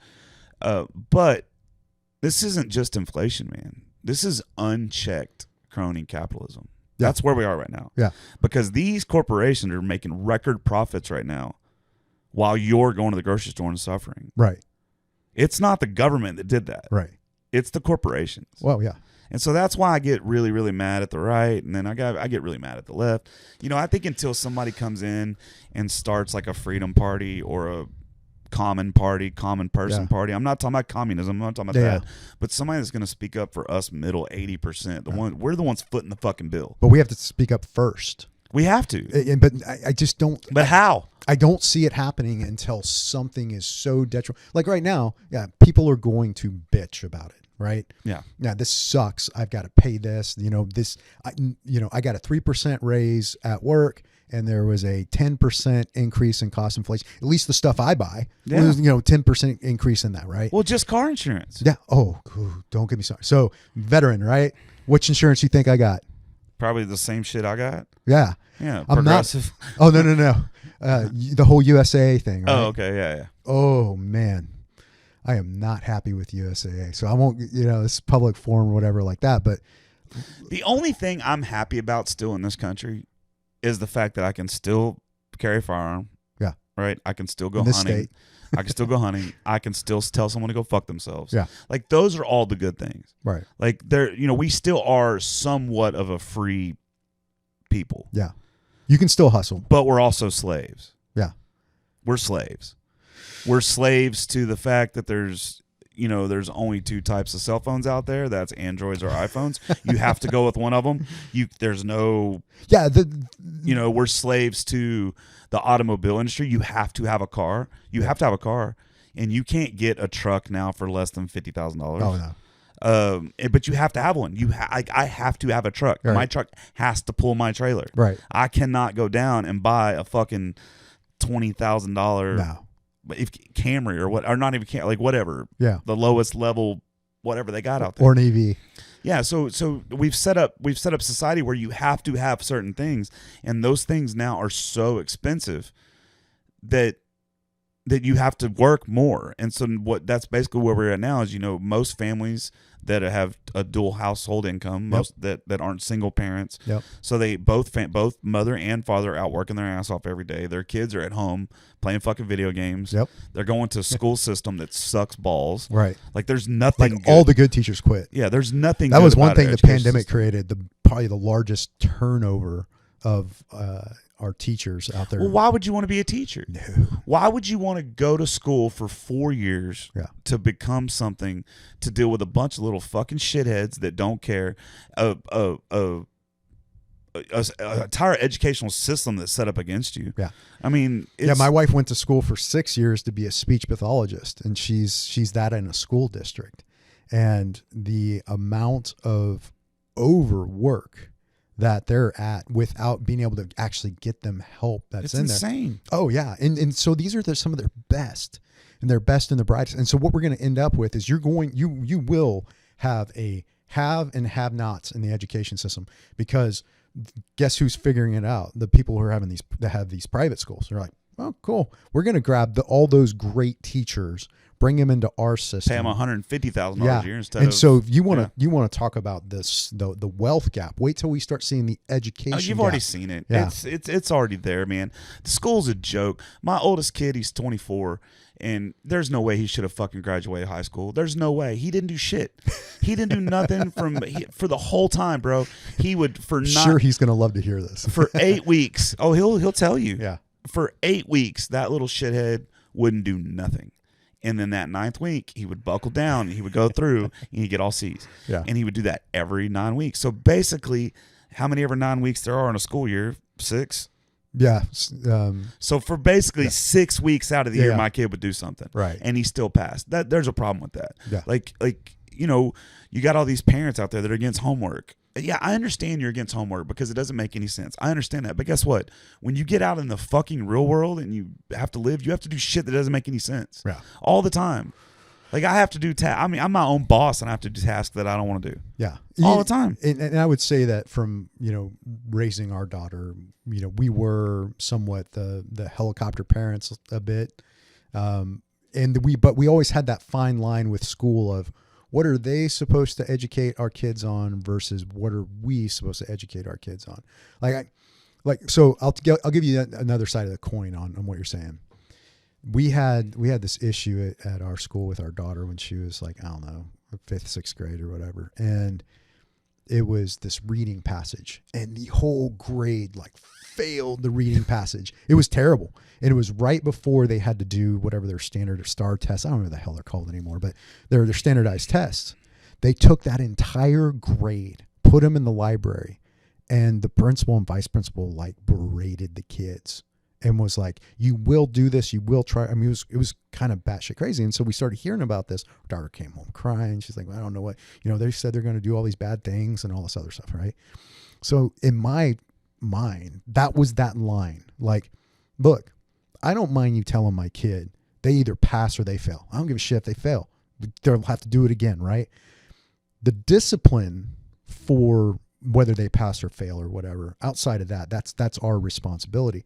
And I think these schools have gone off the deep end about, I don't want to go hyperbole and say there's full on indoctrination in the public school system, right? I think that's a way to shut down a conversation and someone to say, well, I'm not going to talk to you about that. I don't think it's indoctrination, but there are some subjects that are, they're saying this is, if you're going to be a productive member of tomorrow's society, you have to believe this certain way. And they quit teaching kids they quit teaching them how to think, and they're teaching them what to think now. I don't know. I don't even know if it's that much into it. I think schools, at least up until high school, I think high school is whenever it really kind of changes. But up until high school, I think public school is just a glorified daycare. Oh, yeah. I think that's what it is. Sure. I think you got parents that have to work their ass off, and then they're sending their kids there so they can make a money. Yep. Wait till you have a day off, unexpected day off. Oh, right? Yeah, I mean, it's insane. Yeah, the parents that are like, wait a minute, like, Yeah. but that's the daycare. Like, what am I supposed to do now? I have to go to work. Yeah. Yeah. It's crazy. And that's what happened in COVID. I mean, you got COVID happened, and then you got what happened to all the nurses? Think about this. What happens if you're a nurse and you're a single mom and you have kids, and then those kids are now not at school? Yeah. And then now you can't.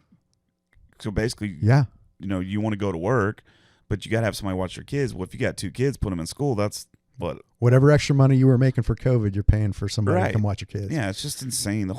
We've jumped the shark. Yeah. And, luckily there's enough of us out there, because I think what's going to happen is, I really do think this is about to happen. I think we're going to have a social collapse. I think we're going to have a collapse at a level that we've never seen. I'm talking about bigger than the Great Depression. I'm talking about a total collapse of infrastructure, because we're not putting money back into it. We're not doing what we're supposed to be doing. Yeah, we say we are, but you think in our lifetime, though? The government is so fucking inefficient about everything. I agree. So they can't solve anything. No, absolutely not. And so the private sector has to solve it. Well, the problem is with that, when you have private sector solving things and it's unchecked, then that creates more monopolies, which creates more fucking crony capitalism, which it's just crazy. And so what's going to happen is, when this happens, maybe I'm wrong. Cool. I hope I am. But when this happens, there's going to be some of us that are prepared for it. But these people that we're talking about, these people that can't change a tire or can't, hey, Ty, go fishing, go catch tonight's dinner. Or you'll have some, God, who said it? All you need to do is have like 1 or 2 savages out there that, if they are a savage, they are going to absolutely do an amazing job compared to their peers. And I absolutely see that. And people who are going to hustle, who are going to work hard, those things. If that becomes, God, we sound like 2 old guys talking about those. It's not that. It's no, and I get that, because it's not that, because we're seeing that they can't do some of the basic stuff that needs to be done in the government. But I don't think so I've seen governments collapse, whether I caused them or whatever the situation is. And I can say that we are one of the beautiful things about our government and how we operate and things like that is that there are so many different layers of insulation before you get to insolvency or whatever it might be that would cause something that catastrophic. I mean, yeah, we've tested the banking system for sure. We have, we've looked at risk in a completely inappropriate way, and we've sold derivatives in the housing market, derivatives of derivatives, where no one actually knows who owns the house. Ultimately, you have the one thing that, law of large numbers absolutely works until you have correlation. And that's why insurance has collapsed. I used to serve on a board. It was not a board. It was a special government. I was a special government employee. I was originally appointed by Obama and then reappointed by Trump to serve on this committee that really talked about risk and risk in America. How we look at, especially when it comes to hazard mapping and what's a hazard and how do we look at actuarial rates in America, things like that. And looking at all of it, when you look at correlation and whether or not, best example I'll give you is, okay, so you get in a car wreck.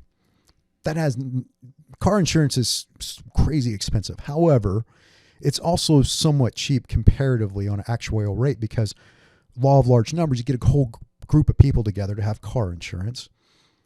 If you get in a wreck, there's no correlation that anyone else in that policy group is ever going to get in a wreck on the same day. Your wreck, unless you wrecked into them, right? But your wreck doesn't cause anything. Look at flood insurance. The correlation in flood insurance, You and your neighbor and your neighbor and your neighbor, if you flood, it's a chance that a huge group of folks will be flooding.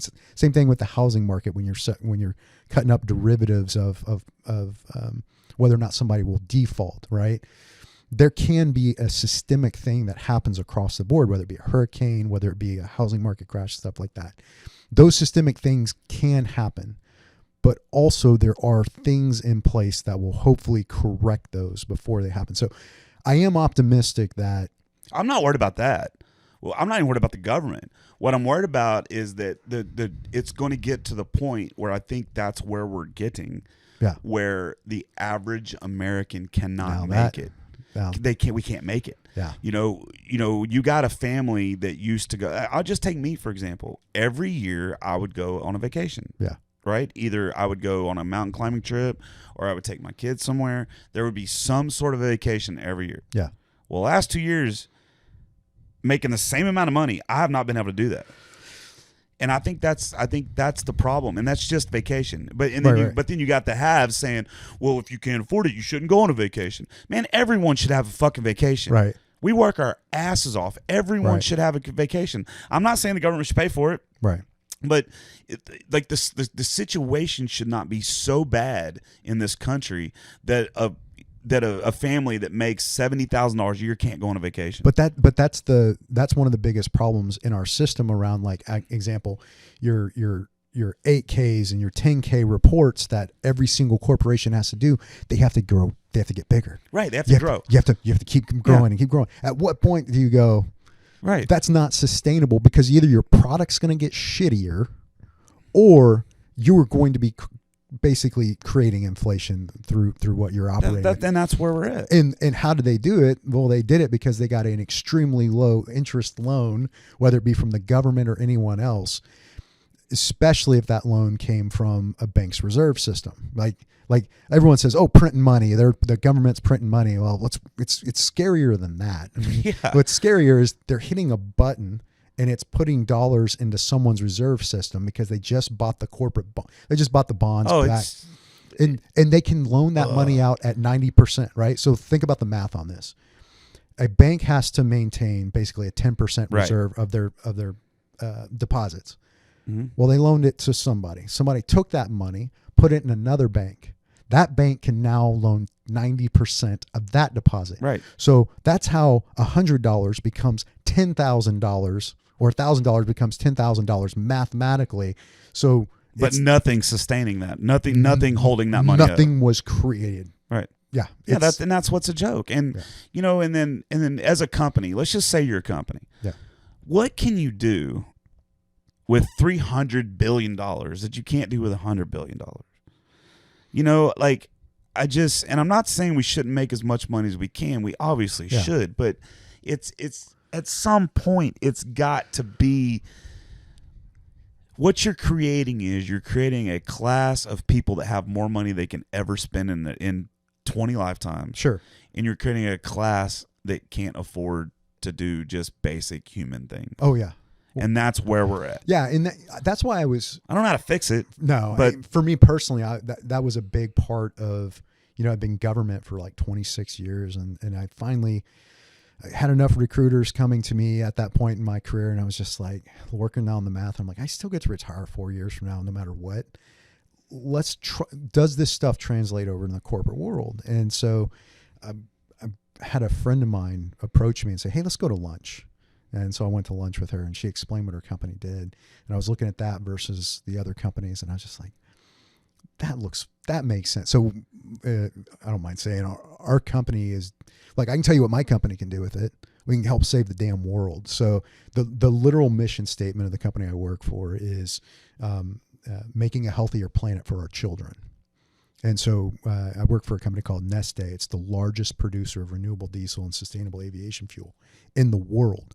And we focus on the hard to decarbonize sector. So you've got EVs that might fix some of the carbon footprint of, our trucks or whatever like that. But nobody's looking at the best way to make a major tractor trailer truck, a airplane, or a train. And how are we actually going to decarbonize that? So I'm for me personally, it was important to me. I'd always wanted to work in stuff that's bigger than myself. Right. And then also test out whether or not do my skill sets translate over into the actual true corporate world. But yeah, I mean, some companies can do amazing stuff with the extra. Well, some people are amazing people. Yeah. Some are not. You know what I mean? Some are selling you sugary shit Right. that is causing diabetes and killing Right. our kids. Yeah. Right. You know, and that's kind of the thing. And when it's unchecked, and listen, I'm not a fan of regulation. Don't get me wrong. I'm not a fan of over-regulating things. Yeah. I'm just not, because that's how you get to the point where, you know, you can't open up a business within 6 months because of all the permits and all the shit you got to go Different through. version of And gatekeepers. You know who creates those gates, right? It's actually corporations that work hard to create those rules and regulations so they can close the door behind them. Yeah. Yeah. Yeah. But it's just crazy. And you know, man, I'm glad you're here, because most people that I get in here and talked about this, they're not like really up on the way all that works, you know? And so I'm pretty on top of that. Like, I knew that about the bank stuff. Yeah, you yeah. know?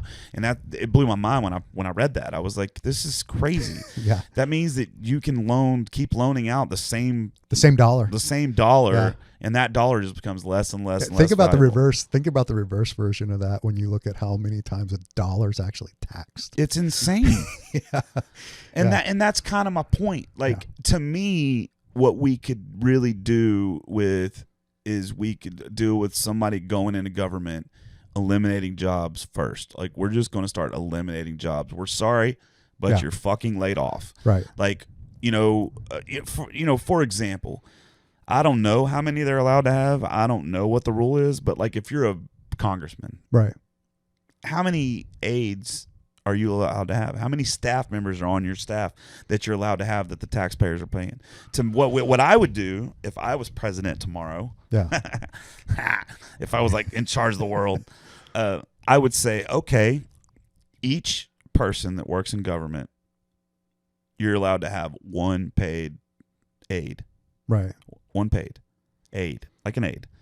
Anything over that has to come out of your own fucking salary. Well, You have to pay them yourself. it wouldn't come out of their salary. It'd come out of their campaign finance. Well, and then account. the second thing I would do, and that's another thing where we're at right now, right? Another big problem that we have is that everybody looks at the president as this like most powerful person in the world. The most powerful people in the world are the people that are sitting in Congress and the Senate. Those are the most powerful in the world, because they're the ones that are writing the laws for this country. I think it's whoever's got the different angle as a Zapruder film. Those are the most powerful people. Yeah. They show every single president, hey, this is what happens if you don't listen to what I'm just kidding. But No, I get what you're Yeah. saying, but I'm talking about these guys. Like, we know, everyone, I would say the majority of Americans would agree that one of the first things that needs to happen in this country is money needs to come out of politics. oh, absolutely. But you say, the congressman, the senator, the president, whatever it might be. I don't think those are the most powerful. And the only reason I say that is what really matters. I'm not talking about most power. I'm talking the most ability to fuck things up. Well, no, absolutely. They do have some ability to fuck things up, but not a lot. You think they do. Okay, here's a question. Yeah, let's just talk about this one thing. Yeah. Would you agree that the majority of Americans Yeah. would agree that money needs to come out of politics? I would say yes. I would say a majority of the Americans would say that. Okay. If the government Yeah. is for the people, of the people, by the people, Yeah. which it's supposed to be, which it's not, is what it's supposed to be. If it is, and the majority of Americans want it, the only people that can make that happen are the people that write those fucking laws. Sure. But they'll be writing the laws that is post them receiving those checks, and they want that train. That's that what money I'm train. trying to say. No, and I agree with you, but Same thing with term limits. If we wanted to say that we want to do term limits, right? Who are the people that change law? The people that have changed law they're the ones that are trying to keep their job. But I think that from a congressional standpoint, I think a lot of their power will come from, in my opinion, comes from asymmetric information to the rest of the American people. And so because they have that asymmetric information, because they're in the know, they're supposed to make the right decision for the group that they're looking at. And they're not. But from a federal standpoint, like I could give a shit. It's like, yes, it's a big part, and it does affect business without a doubt. It does affect business, and the Supreme Court, when they ruled that it was freedom of speech, that you give campaign donations. That was it. There was a guy. Citizens United is one of the worst things that's ever passed. It's not great. There was a guy that literally said in my executive MBA course, we had to take up corporate law. And one of this whole case, and this is a real case, this guy, a congressman, goes into a foreign medical group that had moved to the U.S. and have visas to operate, right? And at the end of getting the whole thing, he goes, yep, we're reviewing y'all's visa. That's great. But on a different subject, he said it like that, on a different subject, campaigns don't pay for themselves. I would, you can donate to my campaign. I just wanted to let y'all know that. That's how things, that's, something that we do in America. He didn't say, he didn't give any quid pro quo whatsoever. They got freaked out. They're from a different country that does not do that shit, right? So he comes back to basically receive the payment. They paid him in a brown paper bag full of cash, like it was some drug deal. Give him a brown paper bag full of cash. FBI rolls in, boom, boom, hey, you did something wrong. No, they replayed the whole tape. Court said, nope, he did nothing wrong. He said, on a different subject, So we live in a world where you can be in charge of the visa on whether an organization is going to operate inside your country. Ask for, say on a different subject, campaigns don't pay for themselves, and not be considered quid pro quo that goes there. I only say that to say this, that it's not, there are some things, whoever's president, I've been part of organizations that have definitely killed people under multiple presidents. Mm-hmm. And when you think of it on those terms, it's like, but you know what? Nothing really changed in my life on who was president, who was in Congress, that much, right? I would say most of the inflation decisions and the corporate have to do with corporations, also has to do with the fact that we had quantitative easing infinity between 2008 and 2016, 2017. We just couldn't buy enough American bonds back from these banks, causing this quantitative easing. I can't believe we didn't go through the roof in inflation by 2013. In fact, I was betting on it financially myself that we would. The only thing that saved us is that our own debt in the United States is also tied to it. So let me tell you, the U.S. government is hurting just as much with this inflation as far as, going up on interest rates, because that also increases the payments they have to make on their debt. And that was the only thing that held it down. But if you govern to the money and not govern to the people, this is where we're at. Here's the scary part. This is where we're at. Here's the scary part that I got to see a front row seat to. Man, what happens when it starts happening at local government? It's already happening in local government. That's what I'm saying.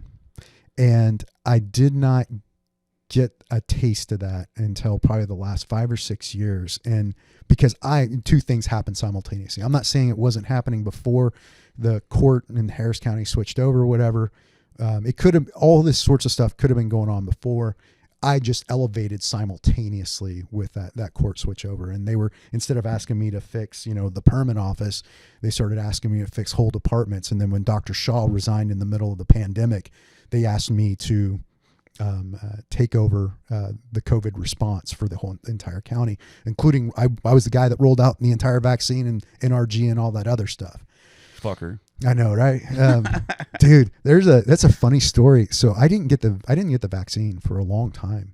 I mean, we got the vaccine. I'm rolling it out. I've got NRG running. I've got all my outlying sites going. I was running it just like a military operating. In fact, I got Air Force was the primary command and control at NRG. It was interesting. It almost felt like I was, back in my element for sure. But for the longest time, I didn't get the vaccine. And my reason wasn't because I was afraid of it or I thought it was bad or anything. My reason was I'm a public servant. We put parameters on who could get the vaccine first and all this other stuff. And I was a healthy, 40-something-year-old dude. My standpoint was I should be the guy who's in charge of it. I could walk down in my freezer and get thousands of them. I should be the last one to get it. And I'll never forget Hidalgo. She called me and she's like, hey, can you set up the group to bring it up here and get my second. It was time for her second shot. I was like, yep, no problem. So, she goes, hey, you do your shot yet? I go, no, ma'am. I said, I'm in charge of this. I am the last person to get a shot. And she's like, no, you're going to get your first shot with me when I get my second shot. We'll take a picture, blah, blah, blah, this other stuff. And I was, what do you do? From my standpoint, you got to do what the boss tells you to do. So here, just a little bit about me. I'm not anti-vaccine. Sure. All right. I'm not anti anything. I'm not. What I am is I am pro personal freedom. Oh yeah. 100%. I'm pro personal freedom. Yep. And then here's where the problem with the vaccine came to me. At first, I was like, hey, if you work in a position where you need to get it, then get it. Yeah. And I didn't. I was like, if I get an opportunity where I need to go somewhere out of the country and I need to get it, I'll get it. I'm not scared of it. When it really fucking took a turn for me where I was like, y'all are all off your fucking mind, you're out of your minds, was after I had COVID and I got through to it. Yeah. And then they start doing the mandates. Oh yeah. That's when I'm like, hold on a second. Whoa. You're telling me that if a nurse had COVID, naturally she got it and she recovered from it, you're still going to force her to get the vaccine? That's fucked up. Yeah. Dude, and that's when I just lose it. I'll tell you, I don't know when it happened for me, but because I was part of the machine, right? Hey, everyone needs to get the vaccine. We need to. This, really? This is how we're going to save lives, right? I mean, it's like, what? Man, I have, like I said, I've worked for organizations that definitely killed people, right? Yeah. And so in this case, and also I worked in medvac for a very long time, and so, I'm all about, hey, whatever we got to do to save people. And I'll tell you, because that I am also like an order follower, right? You can't, right? So no, I get that. So I'm sitting there because when I had to take over for Dr. Shaw, I'm not an MD or anything, but I got pulled into all these calls with every CEO of every hospital that is here, and we'd have them every morning call. Hey, what do we got going? What's our numbers? What's all this other stuff? We're talking with Cetrac, all those folks. And there were conversations that happened that were like, hey, someone just threw it out there. Hey, are we sure? Was this really a wet market thing? Like, is this what it's like? Everyone's absolutely sure. Yes, of course. This did not come out like, here's the number, the top of the top scientists on these fucking calls. We got 5 million people. We're the third largest county. Like, we're the real deal. And that's the other thing about local government and why it's scary to me is like, I made a great living in my career because the feds, when they show up, like Harvey, stuff like that, they show up and they're like, what do you need? Well, of course I need money, dude. Write the check. But that's about it. They're not coming to save the day. The whole entire plan for vaccine rollout was supposed to actually be the state.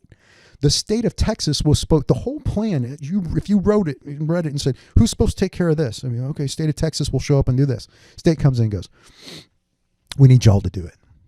Well, y'all have more resources than we do as a state of Texas. And, it's like, okay. So now I'm in charge of having to deal with the vaccine because the state's not going to do their job. So that's why I say local government's so important, because the feds, they definitely do not want to deal with local stuff. They'll pay you. They'll make sure stuff gets done, and you have to have your contracts in place. The state government, they step in an interim standpoint, and there's certain plans of natural disaster that need to happen. Oh, I got to tell you about this. Certain plans that the state of Texas are supposed to show up and do some of that, and then local government's really dealing with the local folks. In this case, the state, they did what they could, but it was a big thing, and the state of Texas does believe, exactly as you said, it needs to be a very small government. They do have a very small government, but when you have a major disaster like this, you are going to lean more on your locals, which in the entire process, you're supposed to. The local government is supposed to. That's the way it should work. This way it should work, and that's why having the local politicians are so important. But even our state government, like that's another thing that really fucking makes me mad about this country. Like, most people don't understand how elections work. Yeah. And it's like there is a primary process for a reason. Right. and these primary process, this is where you weed out. This is where you get the best of the best to go against the other side. Yeah. And like on this last, so Chad Prather is a friend of mine. Yeah. And so Chad ran for governor the last election, right? I mean, he knew he wasn't going to win. It was like whatever.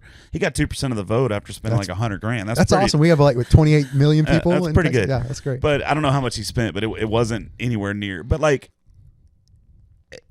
Abbott during COVID, the very first part of COVID was terrible. What he's done to allow China to come in and buy up fucking land in Texas is crazy. All this shit, like Greg Abbott, man, fuck that guy. But the problem is there was a primary, and like 20% of Texas voted during the primary. Yeah. But then they want to bitch when it's Greg Abbott going against. Yeah. Well, that's all we get. No, motherfucker, you had other choices. Yeah. But y'all didn't go vote to put that. So the primary vote, and that's something we need to fix. Like the primary voting, in my opinion, is more important than the general election, in my opinion, because that's how you weed out the. Yeah. You know, it is. You know, so let me give you a. And I'm not talking about on the federal level. I'm talking about on the state level. Yeah. So let me give you a. Let me tie this into a Greg Abbott story real quick. I'm listening. I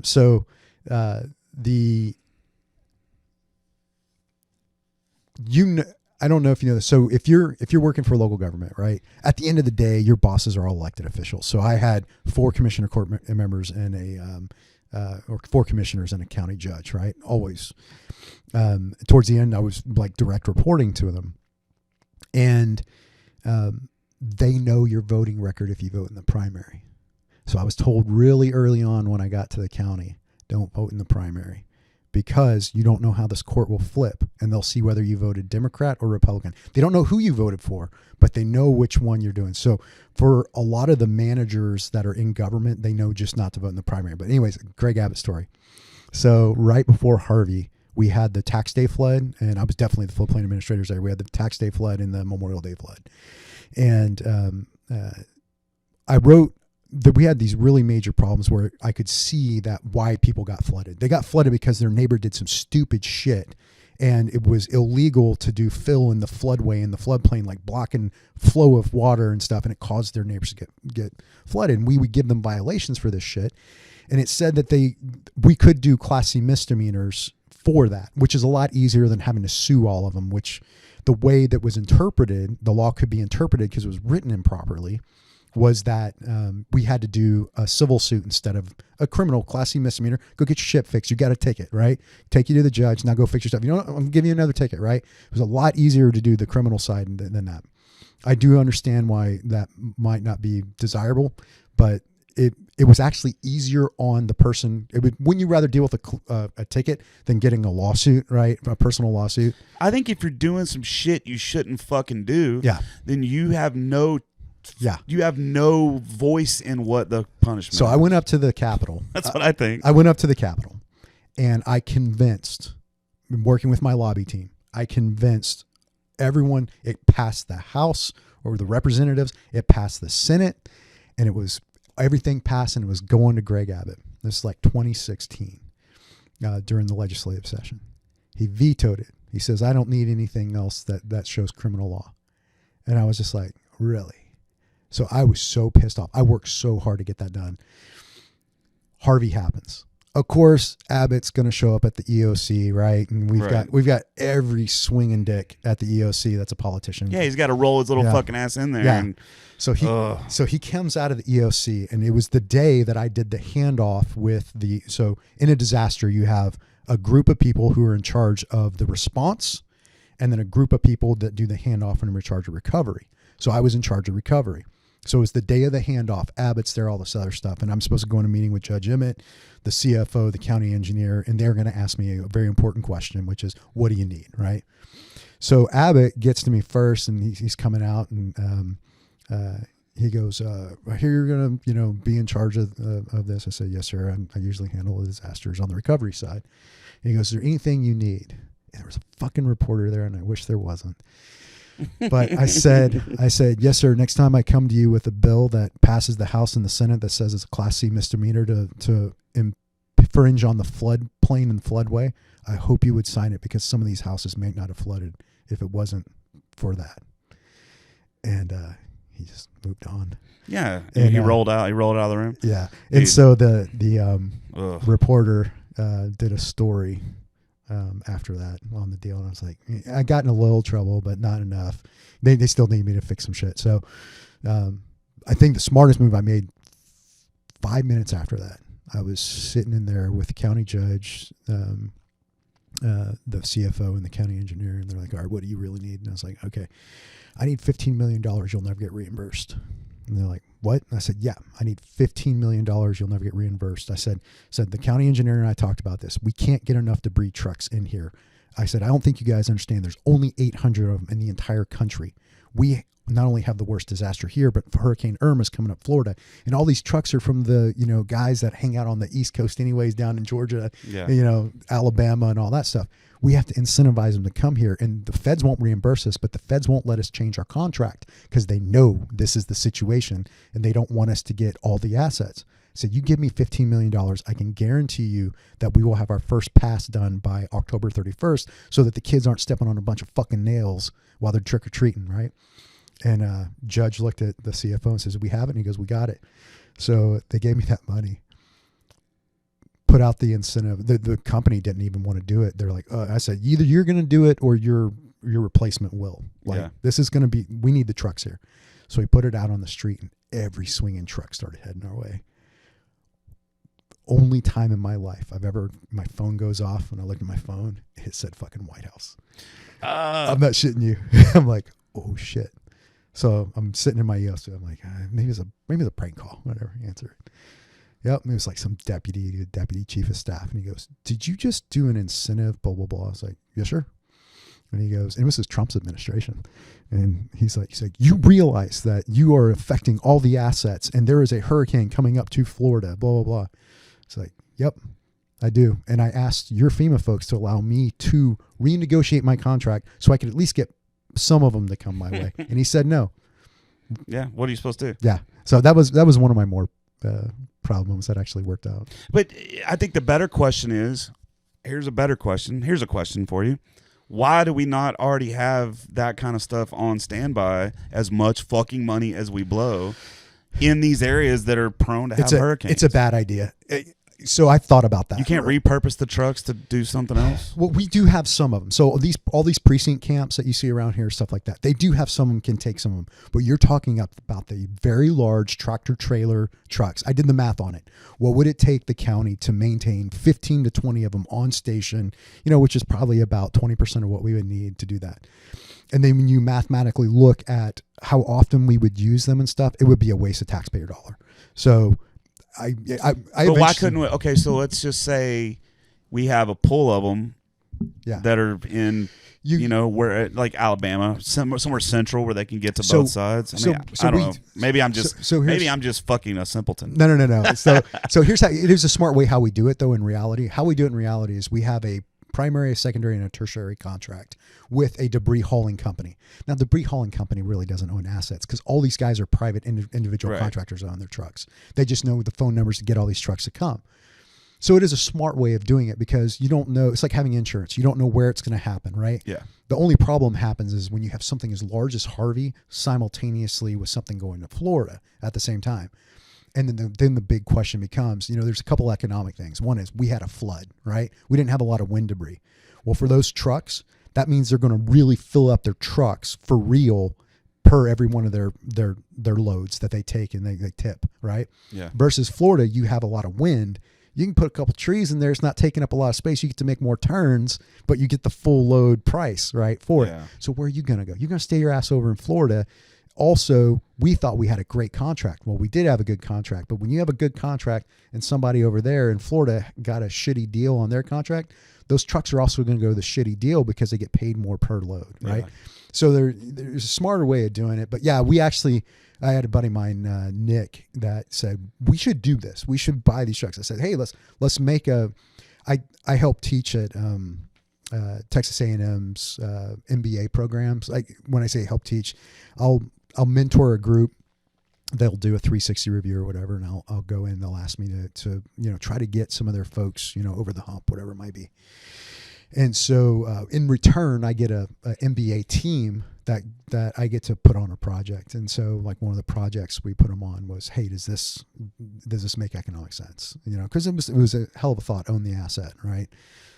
Just asset ownership on something that you might use once every 5 or 6 years that has depreciation that high. It just doesn't make sense. Yeah. Probably more than you want to know on that crap. No, I get it. No, I love this stuff. Like this, I mean, whoever's watching this probably already fucking tuned out, but like, this is what I want this podcast to be. Yeah.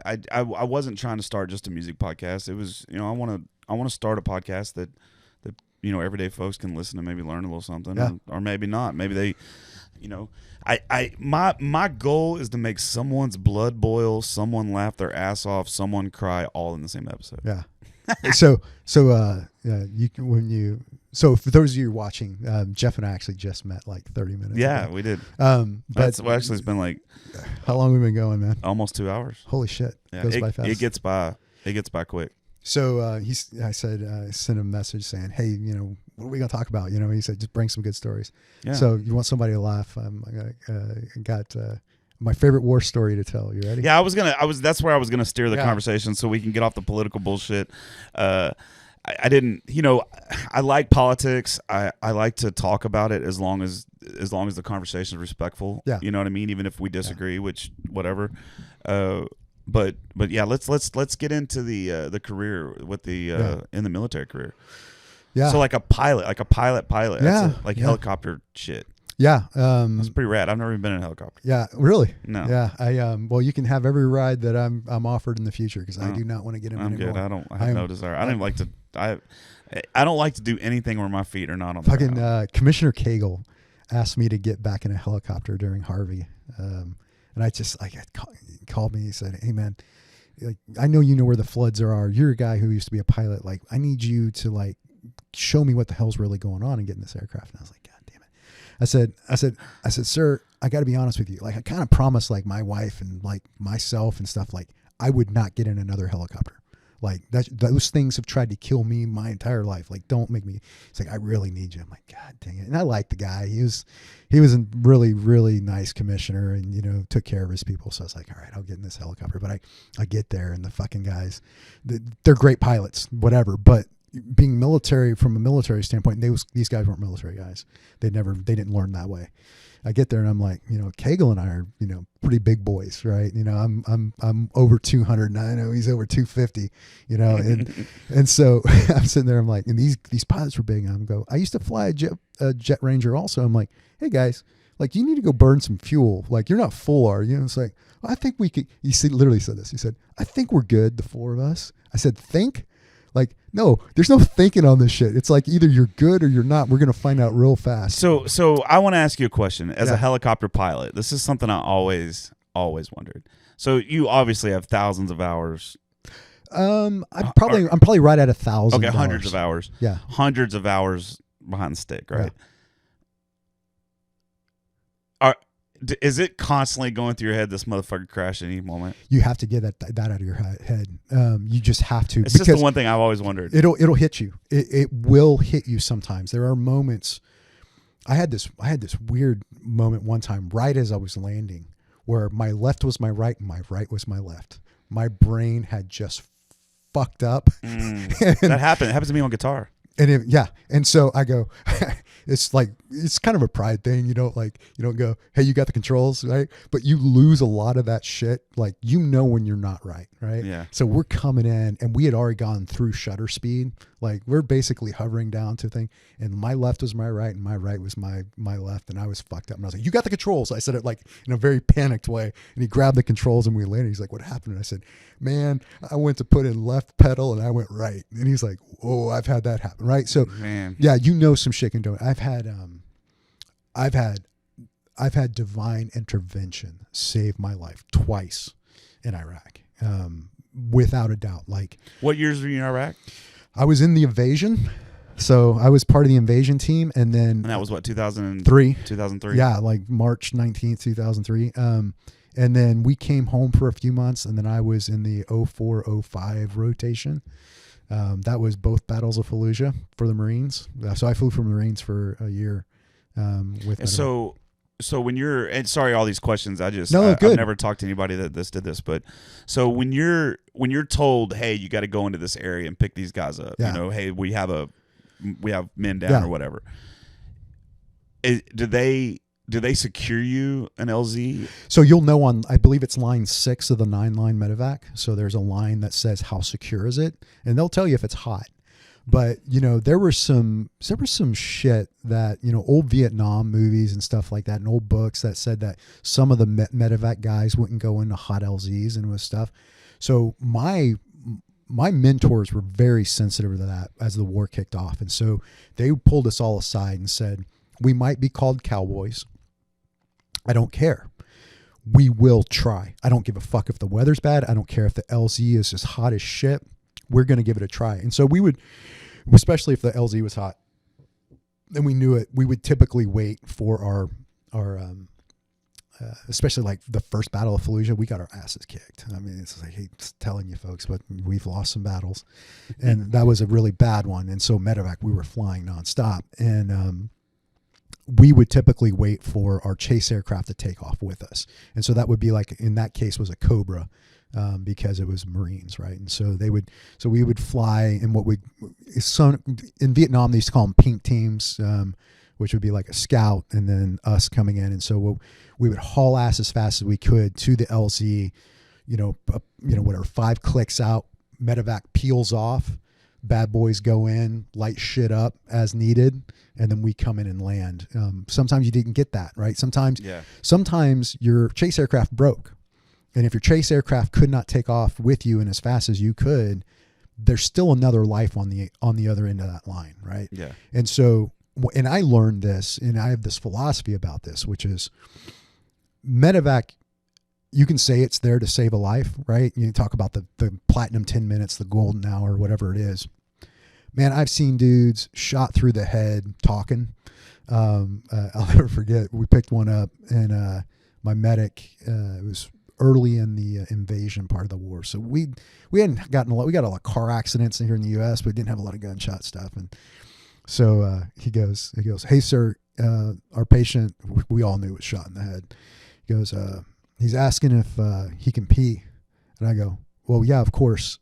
Is he fucking talking? And he goes, yes, sir. It's freaking me out. like, oh, that sucks. Did the guy make it? Yeah. So you'll have guys like that make it. You'll have a guy that gets shot in the arm through and through, right? And fucking dies, right? So even though medevac's there to save lives, I say that's not in our hands. We do our best, right? Yeah, but that's transport. That shit's not in our hands. It's just a very, very, very dangerous transport. Yeah, and so that's not in our hands. But the other stuff that medevac does, and this is why I think it's so important, and I hope generations later keep on this tradition of you give it a shot no matter what. Yeah, which is you got to relieve the ground commander of his burden, right? He's got to continue to fight. And the other portion of it is nothing is more fucking motivating, especially in the video game era, of you just saw your buddy shot in the chest. You dragged his ass out. They called the 9-line. And 10 or less minutes later, there's a fucking helicopter picking him up. That'll keep you kicking indoors because you know somebody's got your back, right? Yeah. And so you've got to take that on. And there was all this discussion, especially when it was so funny when we were getting trained on the things you're allowed and not allowed to do as a medevac guy, right?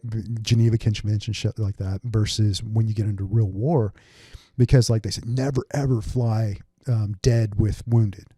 And I'm like, okay. And so we got into the real battle. Yeah. And it's like the whole reason is they think that the people who are still alive will get like some sort of shock because they're there with their friend that's died or whatever like that.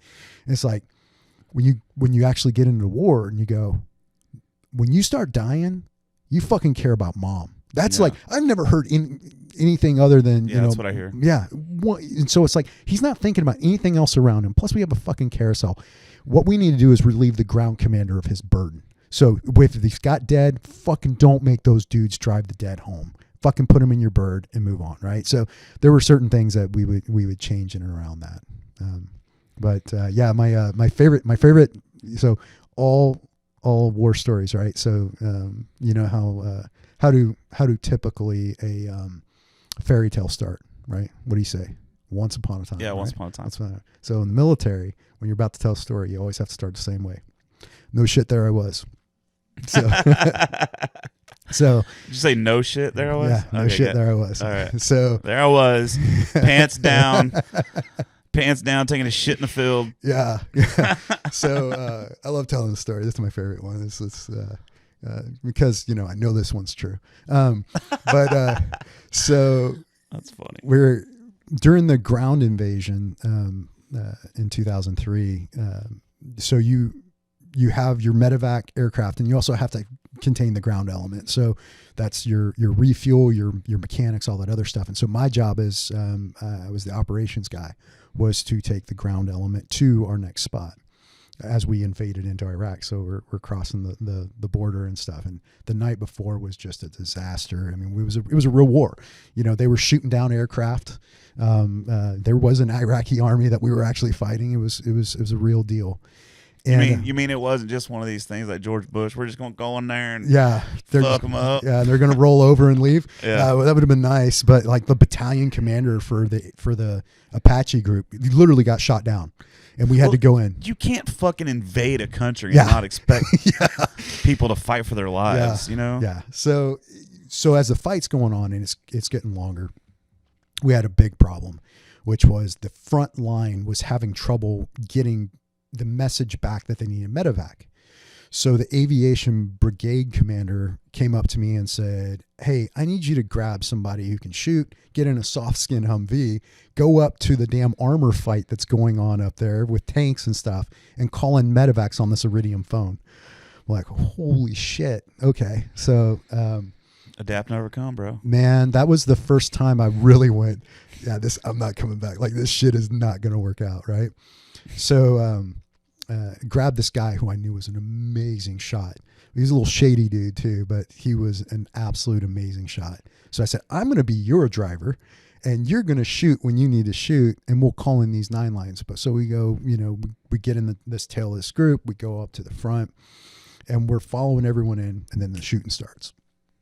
And I guess my understanding of what happened is a round hit the top of a open hatch, went down and hit this XO of this battalion and this tank group right through the leg, and it was just massive, nasty.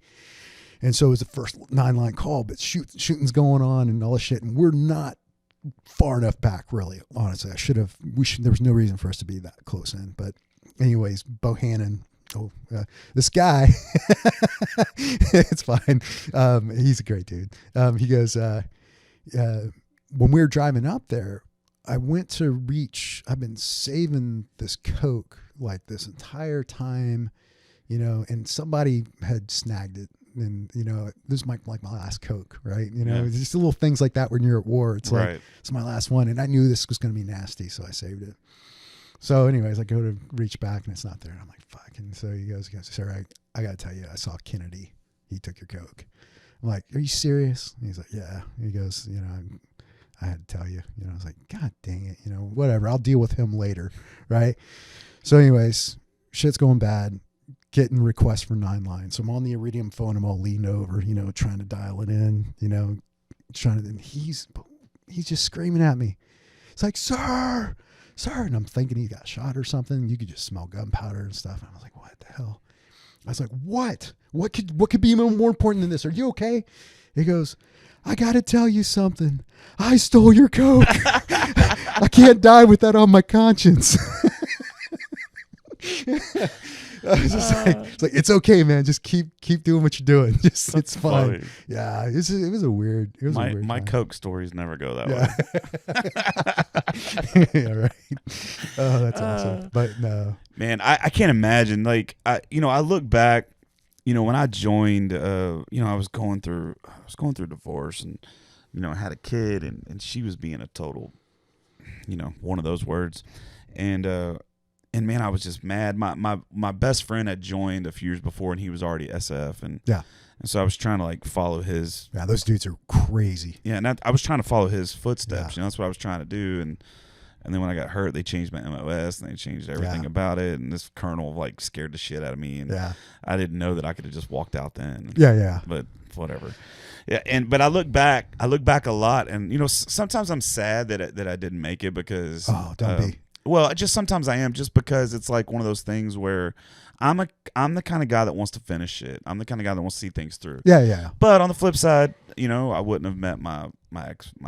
There's a million things that wouldn't have happened that obviously were great. I will tell you, from my perspective, the one thing, there's two things that just annoy veterans. I think it's like a common thing, right? One of them is, I was thinking about getting in, right? When you hear that statement. Yeah. So you say, yeah, I was a veteran or whatever. And they go, oh man, I was thinking about getting, I was real close to getting in.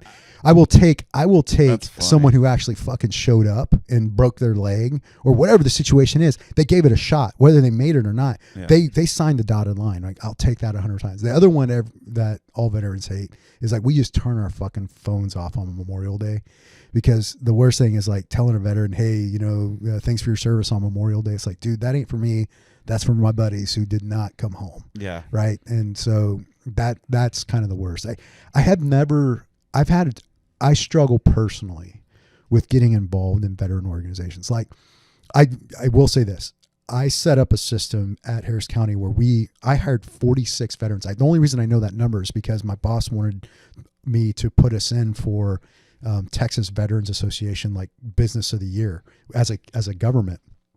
And we actually won because we created this program of, I wasn't the first. It was my buddy Jeremy that got hired. And then Jeremy's like, hey, I can find some really good dudes that I know. And he started bringing us in. But that is the extent, hiring people around me, like-minded folks that have gone through really hard shit, was the extent. Like, people would say, hey, I did one time it was about 2 years ago. I went and talked at a Memorial Day event for one of the commissioners. And then I was reminded why I don't do that. Like, it's really tough for me. It's just like this part of my life that I want to keep back. And because I know it's like, I gave this speech that like, I carry this rucksack with me. There's a lot of shit in that rucksack. I really want I want it to stay in there, right? I don't want that stuff to come out because every time it even like barely comes out, it's no bueno for me, man. And it's also, I don't watch a lot of news because of that. It's not like I get flashbacks or anything crazy like that. It's just the smile. It just takes the smile off my face. Yeah, right. I get it. And so. But what about whenever you watch like a movie, like if it's like since you were a medevac, let's say like We Were Soldiers, with Mel Gibson, great movie, great movie. Black Hawk Down would be the one because I flew Black Hawks, right? Oh, okay, yeah. I just mean like that whole, I don't remember that guy's the medevac pilot's name. We Were Soldiers. Yeah, I don't remember his name. I don't know. I wonder how people that served in the military watch those and are like, because obviously they got to Hollywood them up a little bit, but I would say a lot of them, they've done a great job of hiring guys like me or whatever to make it as accurate as possible. There are certain things we all joke about. It's like, Jesus Christ, why would he even wear his uniform like that? Stuff like that. Stuff that's just obviously wrong. But I would say even like really intense stuff. The one that bothers me a lot, like there's an episode on, oh gosh, what's the one with, they did the whole series, World War II. Band of Brothers. All right. So the great series. Yeah. So the whole episode, was it Battle of the Bulge where they're in the woods and just in the snow and constant indirect artillery. I got through about 20 minutes of that one and I was like, I'm out. Like I can't do this one because for me, direct fire engagement, stuff shooting up at our aircraft, whatever, first time it happened, absolutely scared the shit out of me, whatever. I never got used to getting rocketed or mortared. Like the first time it happened to me, I had this old special forces guy that was in my unit, medevac guy, and just we called him Dirty Bird. I mean, he was salt of the earth, and but he was a real warrior, like the real fucking deal.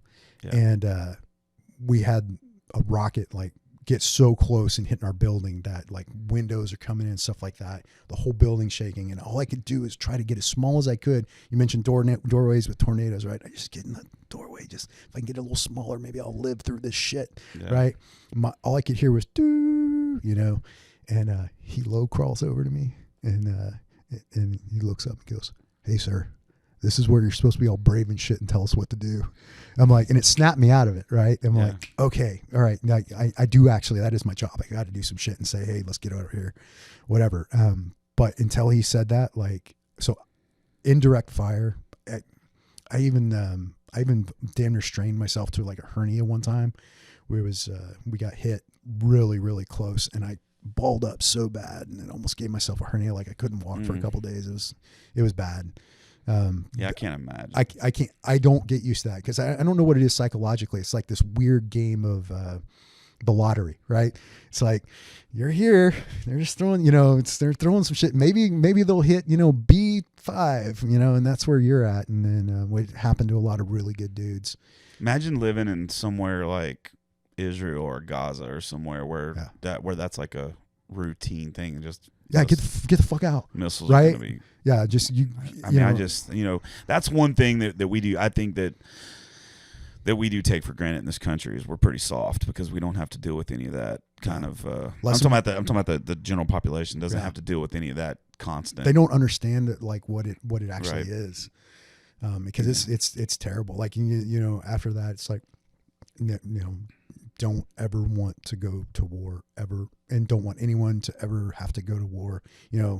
Not that my daughter would ever think about it, but I would kneecap her ass if she even thought about going into the military. Like, just no, really, yeah, 100%. Maybe when I have great grandkids, not that my service was awesome or amazing or anything like that, but the Stuckey clan has done their duty for at least the next couple decades. Like, we don't need to doing this. Well, and it also depends on what that entails. You know what I mean? It's like, first of all, we lost to Afghanistan. I mean, anybody says we won that motherfucker doesn't know what they're talking about. I think the Taliban are in control of Afghanistan, right? Yeah, as we speak. I mean, we lost that war. I mean, that to me, we lost that just like we did Vietnam. I mean, we lost it. Yeah. Iraq, I don't know that we really won it. Counterinsurgency never works. Doesn't matter. So it's like, well, then that's also what happens whenever you're trying to fight a war against an ideology instead of an actual country. You know what I mean? Yeah. You ever see the numbers on Vietnam? Like, same thing. It's like, not only did they have that going against them also, but everyone knew if they survived the year, they got to go home. Didn't matter. All they had to do was survive the year. Just survive the year. Yeah. You didn't have to aim or anything. Just survive the year. Yeah. My uncle was really messed up in Vietnam. He was I think in the Army. A couple of I think one was Air Force, two were Army. And he was in some situation where his whole squad got killed. Yeah. Except for him. And I luckily have never had to be in those situations. The worst I've ever had is had a gun pulled on me, and that I feel bad for that guy. He didn't. he lost an eye in that. Oh, good. In that entanglement. Good. Lucky that's all he lost. That was a long time ago. But then again, what's really funny is you never know how you're going to react in those situations. You don't. I had a guy pull a knife on me, and I cried like a little bitch. Gave him my wallet, the whole 9 yards, and the guy then later. Different time, different mindset, different day. I tell you right now, you pull a knife on me, I'm going to give you my wallet. I don't give a shit. You can take anything. You see enough. Just. I guess what I was saying about like what we're willing to fight for, it's like, I don't want to go to war either. I don't want my kids going to war. But if we got a situation where people are invading us. Oh, yeah, for sure. You know what I mean? I just, boy, could you imagine? I think Oof. The ability to protect ourselves is, I think, one of the most fundamental reasons why people really just won't invade us, right? Just, it absolutely makes, Well, also, it's also a pretty daunting task when you say, okay, we're going to invade the United States. Yeah. Well, that's 50 fucking states. No, you just take California. 2 of them aren't even attached. You know what I mean? Yeah. Do those 2 even count? Yes, they do account. No, I'm just kidding. But like, California but then, the problem with California is you got Nevada and Arizona right next to it. Yeah, right. And those motherfuckers are armed. Yeah. You know what I mean? And so it's like, They would probably post up facing California to make sure that no one from California got in. It's Yeah. like, no, y'all are China now. We're good with this. Yeah. This was part of the negotiation. Yeah, it's I think that has a lot to do with it. I also strongly feel that a lot of the threats that are told to us as Americans are horseshit. Not necessarily horseshit. I think they want it, but I don't. It's. I think an EMP is a real fucking scary thing that could happen. That for sure. But I'm just talking about the government. Those people in Congress and Senate, they want to be in control. That's what they want. And a scared population is easier to control than a confident one. Oh, one. Do you know what I mean? So Yeah. it's like, and I can tell you I've this. never met a single politician, and I know a lot of them. I've never met a single politician that didn't want to be there. And you have to fundamentally ask yourself the question: if somebody wants that power, Right?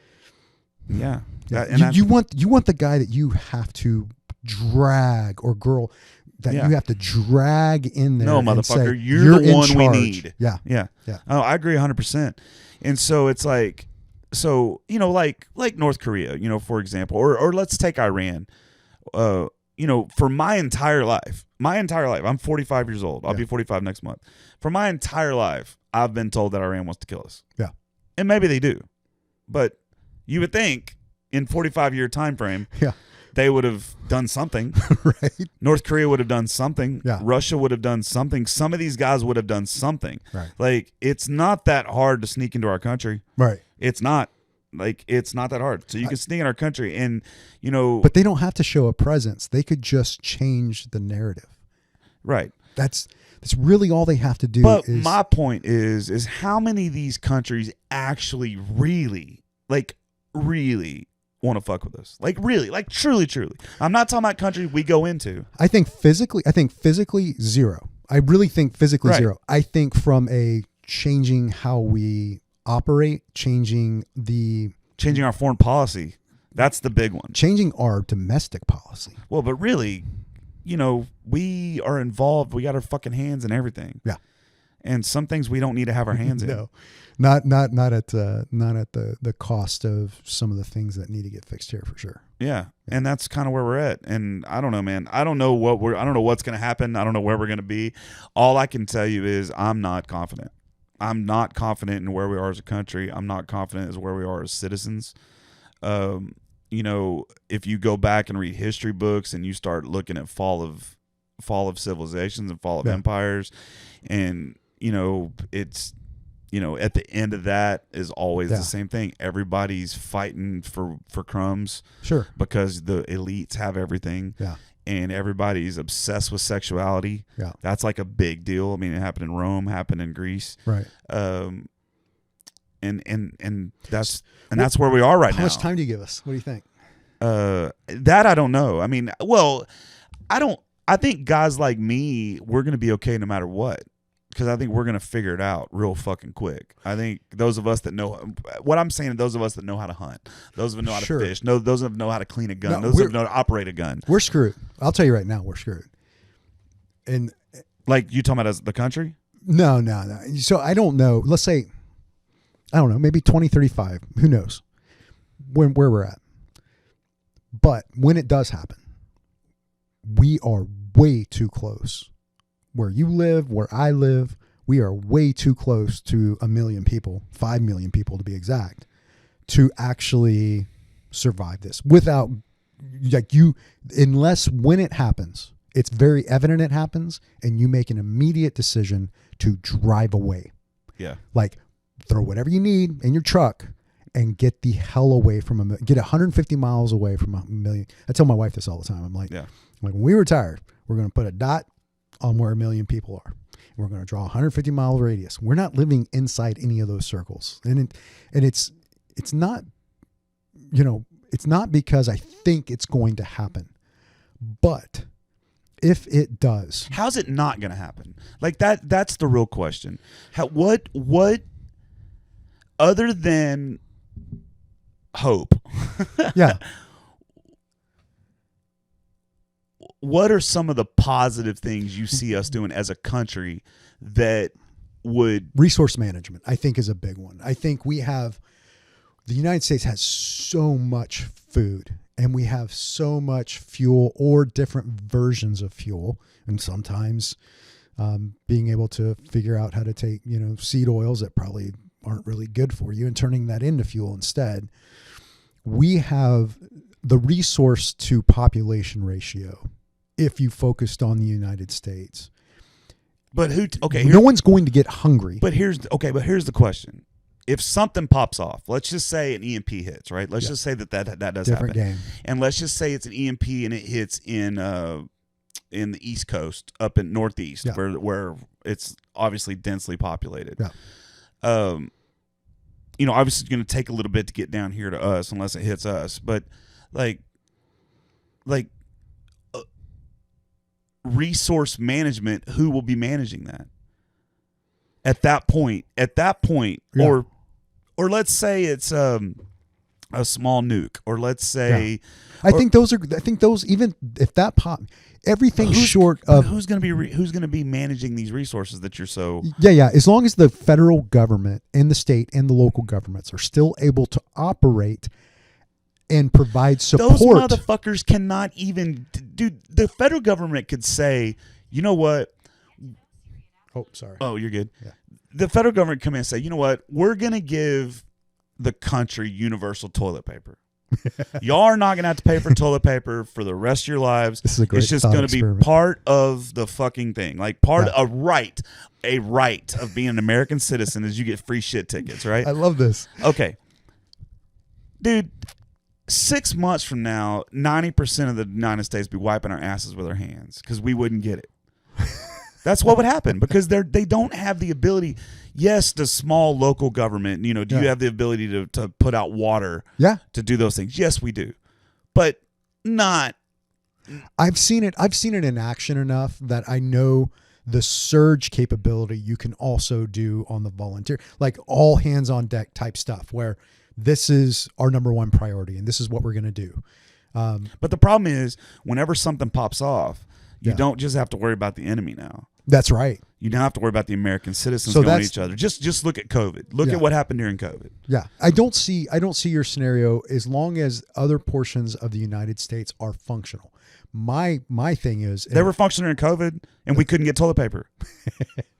Correct. Like, I'm serious. I'm think about that. But what necessity did you actually not have ever to actually function? Money.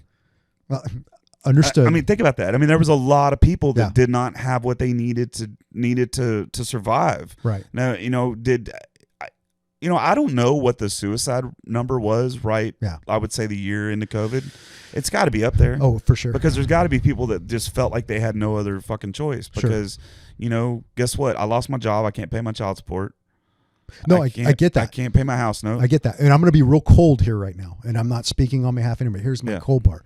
There's a big difference between deciding to off yourself and deciding to take up arms to off everyone you're mad at. Oh, for sure. And letting things collapse, right? To actually have a collapse. For sure. So I think COVID was a great stress test. I think we've had some great natural disasters that are some decent stress tests. My fear is if you have something systemic across the entire United States that actually shuts down the services that are required, cities should not exist. I'm not a big fan of cities. I think it's, dude, not only do I think it's going to happen. Yeah. I think we need it. Like, I've talked about this a lot. I think what needs to happen to save us, is like a we have a lot more debauchery to go through before we get to that. 3-year blackout, bro. Well, we still have to. We gotta get to full on the 3-year blackout. You realize 10% of us will still be alive. Yeah, that's all. If that happens, that's all we need. There'll be 10%. Okay, that's all we need. You're assuming you're gonna make that. No, I'm not. Okay. All right, so you're good with it. Yeah, there's a pretty good chance that I'm the one putting a bullet past my tongue in week 2. Right. You know, as soon as I try to log on to fucking Twitter and it doesn't work, I might be like, fuck this, I'm out. But no, I'm just saying, like, in general, it's like, I don't know. I think you have a lot more optimistic look. I'm looking at it, and this is why. 9/11 happened, right? And for a couple weeks, a month, 2 months, 3 months, we were pretty united as a country. Yeah. But what wasn't around during 9/11? Social media, cell phones, yeah. like smartphones. Yeah. Those weren't around. Yeah. Then fast forward to 2020 and COVID happened. And you would think that if COVID was as scary as what we thought when it first popped off, right? Because all of us were. Listen, if you're telling me you weren't worried at all about COVID, I got sick the first week of the shutdown. Like, I was bad. But if you're telling me you're not worried about it, you're a fucking liar. You're playing macho. Yeah. Because everybody was worried. Yeah. I'm not saying you had to do anything about it, because I didn't do anything about it, but everybody was worried. And we divided like fucking dipshits.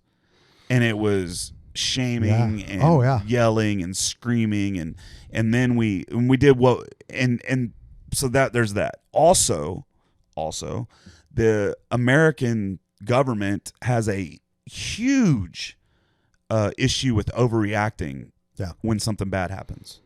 Look at the Patriot Act, for example. Right. Just overreacting big time. And I think what would happen if something happened, EMP, nuke, whatever, I think what would happen is the government would immediately overreact. Okay? They would immediately overreact. They would start putting things like martial law into place. For sure. Which would probably be necessary, but there's a lot of fucking bubbas in this country. Yeah. And as soon as the government starts doing shit like that, then they're going to be fighting. And then you're going to have the fucking liberals that are, and I don't ever talk bad about them, but like that are not prepared for stuff like that because they think we live in a utopia for some reason. Right. They're going to go nuts. Yeah. And so what you're going to have is a government that is completely inefficient and can't, not only that, they don't talk to each other.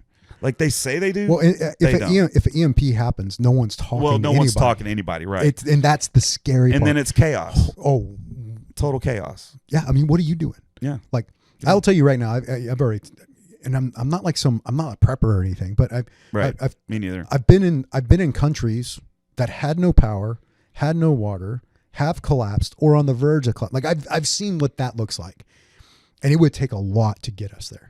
And so that's why I'm optimistic. But I've told my family straight up, I was like, right, we have a place we are going to go no matter where we're at. We have a rally point and we have a final point that we're going to get to. If all of a sudden the power goes out, I tell them every time, if the power goes out, you are to look at your phone. And if your phone is not working, ask your buddy, is your phone working? And if their phone's not working, you stop whatever you're doing and you get to the rally point by any means necessary. Yeah. And then we move out from there. How many people in this country do you think went out, let's say 2 weeks, spent 2 weeks in the wilderness with no power? Oh God. And how many people do you think what do you think the percentage of people in this country have done that? 2%. At some point in their life. 2%. I know I've done it multiple times. I would say 2%. You have 1% for the military and 1% for folks that are okay. Well, then you know who's going to live that 2%. If they're not within 150 miles of a city, because I don't think there's any surviving it. If you were within 150 miles of a city, wouldn't eat a person if you had to? 100%. Okay. Yeah, baby arms are the best. All right. So I mean, yeah, but you know, why leave the food source? That's your quote right there. You know what I mean? And go somewhere around. I bet. Never mind. I'm not gonna say that. I was about to say I was about to be kind of racist. All right, I'm glad I didn't say that. That's hilarious. No, I'm just saying, like, I get it because it's going to be a lot of craziness and just fighting and just nuts. And Candace and I watched a movie on Netflix that's new. Everybody's raving about it. I thought it was fucking terrible. When We Leave the World Behind or something. Yeah, we watched it. Yeah, and it's like that was interesting because it took the premise of what is it 1 minute after or whatever, that took the premise of that book, but is that what it was? Yeah, well, in my opinion, yes. I don't think anyone's going to give credit that that's part of it, but it's kind of the premise of that, and looked at what happens in the first 72 hours, which I think is really interesting. Their take on it was interesting. I did see that, so I thought it was terrible. Like the acting was so fucking slow. Yeah. So she's going around all day and she's taking pictures of fucking white Teslas and sending them to me. like she's sending me like 20 photos of fucking white Teslas. She's like, it's happening. I'm telling you, it's happening. I'm like, Jesus Christ. That's hilarious. Yeah, it's a lot of that shit is really happening. I love apocalyptic storylines. I like after, like Book of Eli and Mad Max. And I like the during. I really do like the after whatever. I think how we get to the rebuild part is the most interesting part because it's how humans react to absolute adversity on a grand scale. That goes back to what I was saying. As Americans, no one's ready. We're soft. Yeah, way soft. Like we're soft. Like for me personally, like I've spent more than 2 weeks in the woods. I have. Me too. I've spent some. I do it for fun. I've run out of food and water for a very long time. Too long for the water almost. Yeah. And what I learned a lot about myself. I learned a lot of what I can take, how long I can go, all that other stuff. Nothing like any of what the SF guys go through. But I had a hard time. I also know I'm 46 years old. I also know that I have a pillow behind my back, like I told you before here, because I've got a C3 to T1 fully herniated. Almost, I can name the discs in my back that aren't herniated more. So I wanted to ask you at some point after this, I want to talk to you about sometimes it just hurts to play, like your elbow and shit. It's weird. But I know about myself, which is, this is interesting. Have you ever done a 40-mile ruck march or something like that? Some crazy long. Longest I did was 15 miles on a broken ankle. Yeah. Okay. So you remember? But I got a story for you that's way worse. You remember how easy everything was until that one injury. Yeah. It was that one, my toe started getting like it was hurting. Then this started. And now you're pushing through, bleeding through your boot. Now you're pushing through. And the question is, how far can you push? Because when you have an entire country that doesn't know how much they can push themselves past the point in which their brain told them to stop, to take it to that next level of, the old story of the rat that can last for, 60 hours of swimming and survive, right? I mean, it never thought it could until it had hope, right? Yeah. So it's I think our country's really missing that element of people who know how far they can push themselves. Yeah, I do too. And I think a big part of that is put on us by the government. Yeah. I think that they force us to depend on them to the point where we're just so whatever, fucking butterflies and unicorns. Yeah. And what's going to happen is that unicorn's going to stick his horn right up our ass. And when that happens, I'm not as optimistic about it as you are. I'm optimistic that what will come out on the other side will be better. Yeah. I really do. I think what we need to do, do you believe there's someone in charge? Like, whether it be the actual feds or not, do you believe there are puppet masters at all? Not anymore. Yeah, isn't that a scary thought, that when you realize that there's probably not, even conspiracy-wise, anyone who's pulling the strings? Nah. That's actually scary. I used to kind of think that a little bit, but man, I don't think anybody knows. I think it's a government made up of humans. Yeah. Obviously. Maybe. Right. And I don't think that any of us know what we're doing in life. I think life is hard enough to figure out before you start trying to fucking figure it out for other folks. Yeah. I just think that we've got to the point in this country where we're so worried about the things that do not matter, and we're not focusing on things that do matter. And I think that until we can fix that, what I think needs to happen, because life is so easy, we don't actually know what matters. No one's going to get. Well, I can tell you what it's fucking hard. matters more. It matters more how much a dozen eggs cost than matters who's got what fucking sexual plumbing. Yeah, sure. Right, but we're spending way more time. It's talking, the distraction, the shiny object. Yeah, over we're here talking on the about side. way more time about Susie Q becoming Billy Bob than we are talking about how much eggs are costing in the fucking grocery store. So that's what I'm talking about. We're not focusing on the shit. Okay, I changed my mind. There is someone pulling the strings, and there's someone that's pulling the media strings. The media isn't going to do 100 stories on why the hell the eggs went up to this until the eggs get fixed, because the guy who owns the eggs runs the media company, right? Or at least is adjacent to the friend or a shareholder or whatever it is like that. Yeah, I think that's. But also, we're so tribal. Oh, yeah. We're so fucking without tribal. a tribe. Yeah. You know, you start looking at. Well, no, we think we have a tribe. That's my point. Well, that's a big problem. You got these people. You got these people that are so. I'm talking about the straight ticket voters. Yeah. Let's go straight ticket voters. Straight ticket Republicans. Straight ticket Democrats. Yeah. Let me let you in on a little fucking secret that I figured out of my 45 years of life. No one is right all the time. Yeah. No kidding. And no one is wrong all the time. No one. Right. Not a fucking dog, not a fucking turtle, not me, not you, not these people running the fucking government. Right. So if you're a straight ticket voter, your party is not right all of the time. But and that's what I mean by tribal. We're so tribal. Okay, but that's part of the tribe. But think about this.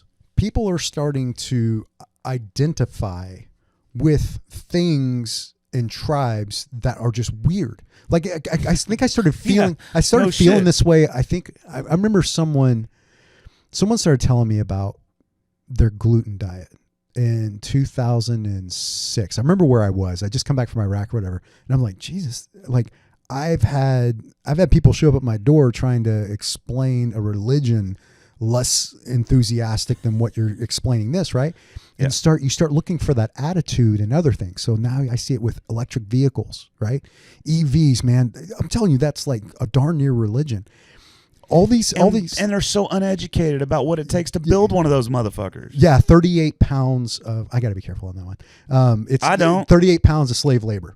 Yeah, in every single one of them. Right. It's cobalt, and and I don't give a shit who you are. There is no ethnically mined cobalt. Yeah, no, there's zero. Not. So you have the replacement of religion that was in a lot of people's lives has been replaced by these groups that they identify with, that they identify this is how you need to live your life. And the problem is that it seems like less and less people can accept that, well, if you don't, you're not going to whatever hell exists for who doesn't like their EV, right? And it's like, you don't do it this way, then you're the bad person, you're the wrong person, and we can't have a conversation about, no, I'm just living my life the way I want. I'm an avid hunter.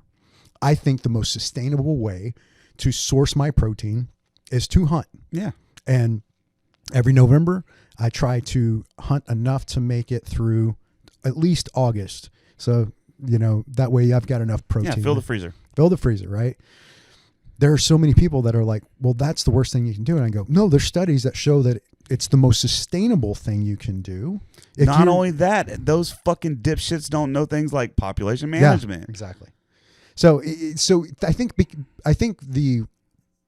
my opinion is the pull away from religion has been replaced. I think us as humans have to have that tribe, whatever that tribe is. And so people are, whether it be some activist group that they're a part of, whether it's about the plumbing, whatever it is, but everyone not only has to do that, but because of that phone on top of that, you can't just be part of the tribe and a member of the tribe. You got to be special. Yeah. You got to be special. There's something about you that's special. And unfortunately, victimhood has been a massive part of making people special. I have had to have this conversation recently, in which I'm like, I'm not going to get into it too much, but long story short is it's easy to fall into that trap. Yeah, I agree 100%. It is really easy to fall into that trap. And And that is what is causing, in my opinion, this tribalism that is not actually functional, even if it is a tribe. No, I agree 100%. I mean, you know, I've actually posted a post about that originally. You know, the way you view the world is how you react to the world. Right. And if you view everything through a victim's lens, you're going to feel attacked all the time. Yeah. And if you view everything through a political lens, you're going to see everything as political. Right. And that's the problem. We have too many victims and too many political people. You know, I'm sorry, bro. Like, I'm sorry if I hurt your fucking feelings here, but the odds are, I'm not saying that there's not, the odds are, if you're a 50-year-old fucking truck driver and you've been driving a truck all your life, I hate to break this to you, but you probably don't know shit about virology. You probably don't know shit about foreign policy. Right. You probably don't know shit about economy. Yeah. You probably just don't know. And same with playing music for 30 years of your life, right? Yeah. The odds are you just don't fucking I don't have a lab coat. I can fucking guarantee it. But I also don't pretend to know things I don't know. Right. And I'm not going to sit there and say things like, you know, the vax will kill you, or the vax won't kill you, right? Or go down the fucking list. You know what I mean? I'm not going to sit it because I don't know. And until we get rid of the victimhood and we get rid of the over politicization of everything, and we start saying the words "I don't know" again, we're fucked. Yeah. And that's just where we are. That's where I feel we are. Yeah. And what's going to happen is when this EMP happens or this fucking nuke or whatever happens, there's going to be a lot of motherfuckers that thought they knew that are going to find out real quick that they don't know shit. Oh, yeah. And when that happens, it's going to be bad. And what's going to happen is the survivors, the ones that I'm just talking about just the simple shit. Like, there's probably a percentage of this fucking country that couldn't tie a fishing knot to save their life. I bet there is. There probably is. You know, I bet there's an entire portion of this country that would have no idea how to get a horse ready to ride. Yeah. You know what I mean? Yeah. How to put a saddle on, how to bridle it, how to do all those things. Like, and guess what? If this goes down, like, horses might be a very, very important part of transportation. Yeah. Horses be like, hey, we're back. You know what I mean? And so that's kind of what I'm talking about. And then us as Americans, we're just like, to-do. How are you going to figure it out? Look it on YouTube. Yeah, right? we look it up, to-do. Like, I don't fucking know. Like, I can't even, like. You know what's interesting, though, is like, how is most of the population even going to find their way to rural Colorado? Yeah. So without their fucking phone. Yeah, they won't. So I was joking about this. So I have a very close buddy of mine that is as dark gets on the SF side. He's retired now, whatever. And but he called me up and we were just talking. He goes, man, like, you think the kids, even if it was in the morning and the sun was coming up, could tell you where north was? I'm like, probably not, man. They probably can't. He goes, I think we're in trouble. Right? It's that way. Yeah. It's always there. Right? So no, I think it really is that way. Is north that way? I'm in a dark room, so I don't know. Yeah, it's that way. Yeah. All right. So east. Took me a second. Yeah. No, and that's gonna be, those are gonna be skill sets. But I will say this: where I have hope is we also contain within us the genetic material that has passed whatever your religion is. It could be for the last, 5,000, 10,000, 100,000, million years. We have the DNA in us that has survived that. Yeah. And until you've been real hungry, like they say, hogs, they'll go feral within days of being released. Yeah. I know humans will too. 100%. And so there will be some shit that we have had suppressed for a very long time that will also kick in. And one of the things that will kick in is our ability to say, well, nothing else is around, so, you look pretty good, that shit's going to go down. Yeah, 100% will go down. Yeah. You think your ancestors didn't need somebody? I guarantee you my ancestors. No, 100%. I mean, you will see the true ugliness of humanity for sure. I mean, it'll happen. There'll be people stealing from, all kinds, people killing their own kids because they can't, like, all kinds of stuff will go down. But that's all, who knows what'll happen. What I do know is right now, I think we can do some stuff right now to fix this. I think one of the biggest things that we can start doing right now is shut up and start listening and communicate with each other. That's where I'm less hopeful. I don't think it's going to happen. Okay. All right. But there's something we can But do. this is Yeah, how yeah. we fix I it. got you. The first thing we have to do is, as the majority of us Right. have to shut up. Stop overreacting to the other side. Yeah. Stop overreacting. And let's listen. How good are you at that? Like This- you personally? One of the reasons I got this podcast started is to get better about that. Okay. Like one of my main goals of this podcast was to get better about letting someone talk and then listening to what they have to say and not already have my response Yeah. before they're even done. Like, And I think also the trick is how do Listen. you have a response that doesn't make them want to censor themselves, right? yeah, That's hard. yeah, That's the hard work where you can have a response in your mind. You're probably going, are you fucking stupid? But what comes out is that is an interesting take. Here's how I feel about it. Tell me why you feel that way about it, right? Being able to have that maturity to have that, right. that takes, that took me, and I still work on it, Me but too.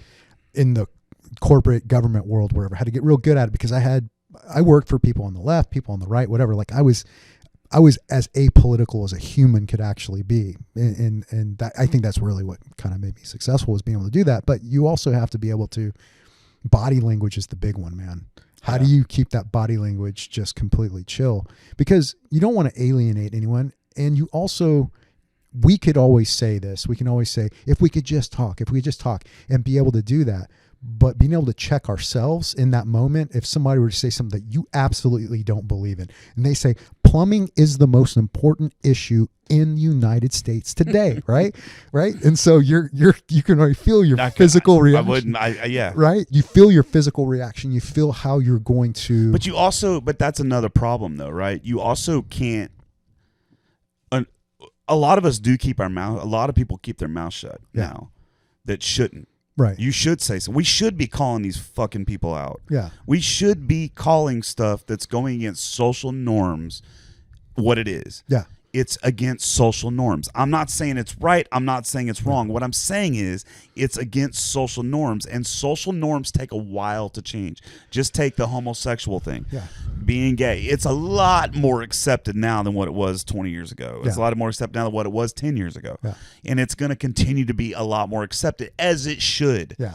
But if it's against social norms, you cannot call the people that are saying it's against social norms the problem.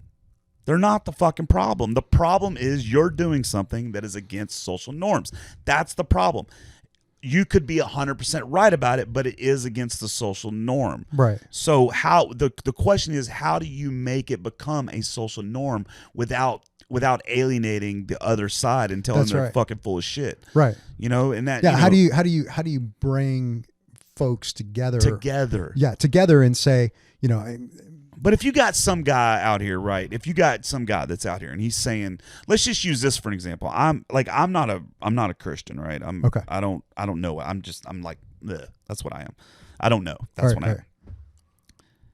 I know atheists out there. I got some friends of mine that straight up are like to Christians, y'all are a bunch of fucking idiots. Y'all believe in magic things, blah blah. Like literally just talks down to them. Yeah.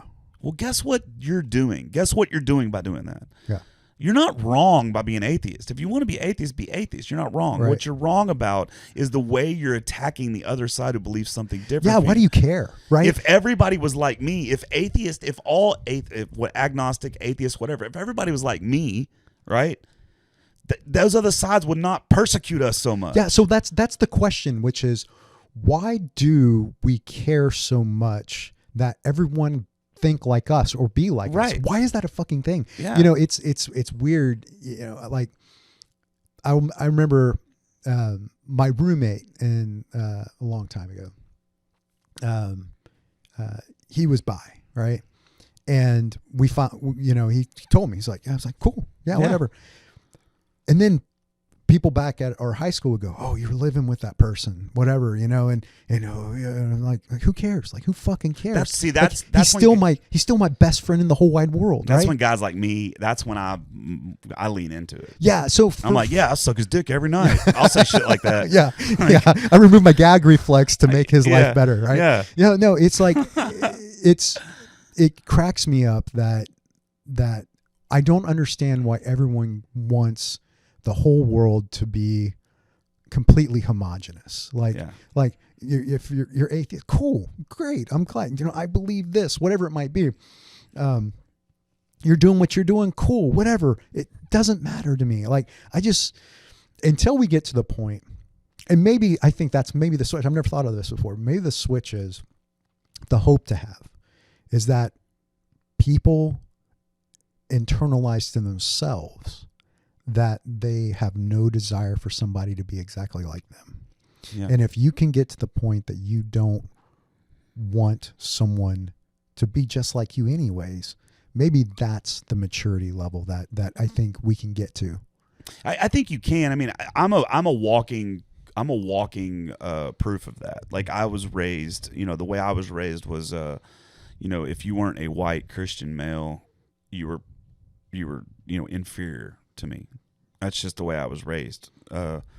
And when I got out of my hometown and, I got away, and it that obviously changed. And like, even now, so Candace, my girlfriend, we did a podcast together. I should be releasing it here next week or so. And, we're opposites. Like, she's a Christian, she's a Trumper. I'm not either of those things. I mean, I smoke weed. She hardcore, no drugs. We just have a lot of fundamental differences about ourselves, but man, we have the best conversations. That's right. And we have the best, like, it's, we fully respect each other. And would you want her to be from. like you? No, exactly. And that's kind of why we did the podcast, why I want the podcast out there. I'm hoping that somebody gets, things don't have to be the way they've always been. No.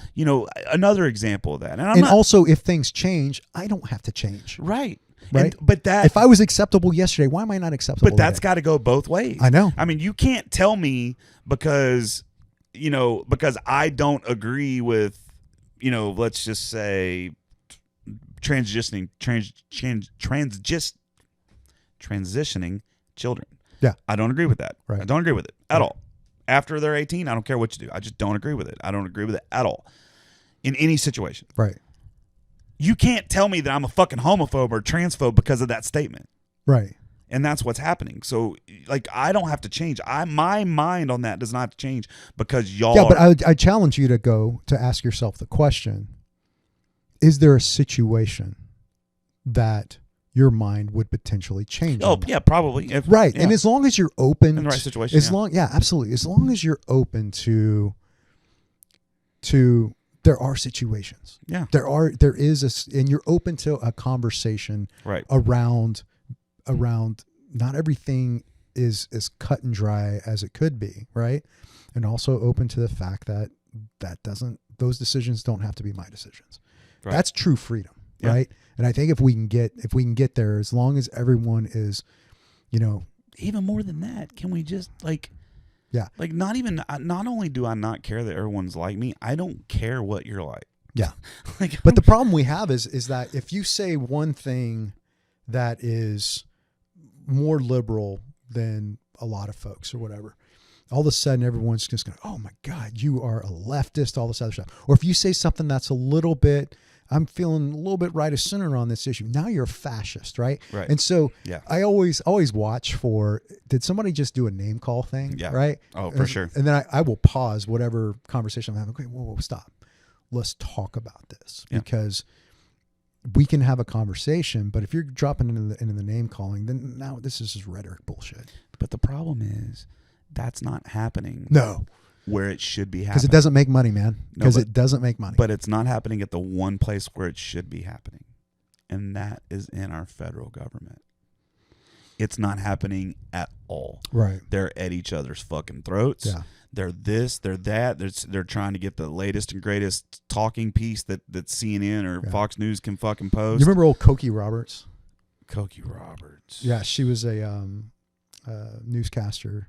I don't remember. Yeah. So, anyways, I got the opportunity. I'm a name dropper thing. I got the opportunity to have dinner with her husband in D.C. one time, and he and his wife met each other because they were both D.C. kids, right? And he was talking about there used to be a day where none of the Congress folks would come to Congress and then just blast back home, right? He said, but all the pressures now that you don't even have an apartment there, you just have a cot in your office, right? And because you're of your people and you're representing your people. He goes, back in the day, I think it was his father and her father both were in Congress. He goes, back in those days, Republicans, Democrats, all that stuff, our kids went to the same schools. He goes, we would be at the same T-ball games, all that stuff. And he goes, we could actually make compromises happen. Yeah. He goes, one of the shifting things that is problematic, and I thought this was interesting, is that very few of them are bringing their families into the DC area and living there as a group of people. Now, the flip side is maybe they shouldn't, right? Yeah. And maybe they should be from their hometown, and that's where they stay 90% of the time. Also, term limits, right? Without term limits, maybe term limits would be a better counter to that. And, don't have to and also you don't have to, compromise on something on your side, but no one's talking. Everyone's like, if you're either it's very binary. So there is no graduation. And that's the problem with getting good people to run for politics, because you're only going to win if you're a Democrat. You're only going to win if you're a Republican, right? One of those two. Independents aren't going to win. And you better not cross the fucking aisle at all for anything. Yeah, or you're not you gonna get saw reelected. you saw what they just did. Not, you'll get ousted out of your position. So if you're not one of those, but what does it mean to be one of those? You can't be half in. You can't. Let's say want fiscal conservative stuff, but also think abortion should be allowed, right? You can't have both of those opinions in a certain party. And yeah, right. Right. You it's either all or nothing, right? Yeah. And there, I think that keeps I have some really good friends that would be amazing politicians and do great things, but they won't run on any ticket, and they'll try to do something independent because you're either toting the party line or you're not. Yeah. So Morgan Luttrell just got elected into Congress from out here. And the other day he was on Snap or Insta Snatch or whatever, one of those fucking things. I can't remember. Yeah. And I think it was TikTok, and I was on there, which I really think is fucking hilarious. So I was on there, and he's like, okay, it's him and two other congressmen. Yeah. And they're like, we just got done watching, talking about how Biden's going to try to make us have all EVs by 2035 or whatever. Yeah. And he turns around, but I want everybody to look at this. He turns around, look at everybody leaving. No one's in an EV. No one. Not a single Democrat's in an EV. And I'm just like, I'm looking at it like, okay, yes, I'm glad he's showing the hypocrisy. Right. One. But two, dude, shut the fuck up. Yeah. Govern. Yeah. Govern. Don't stop trying to fire up. You already have your base. Yeah.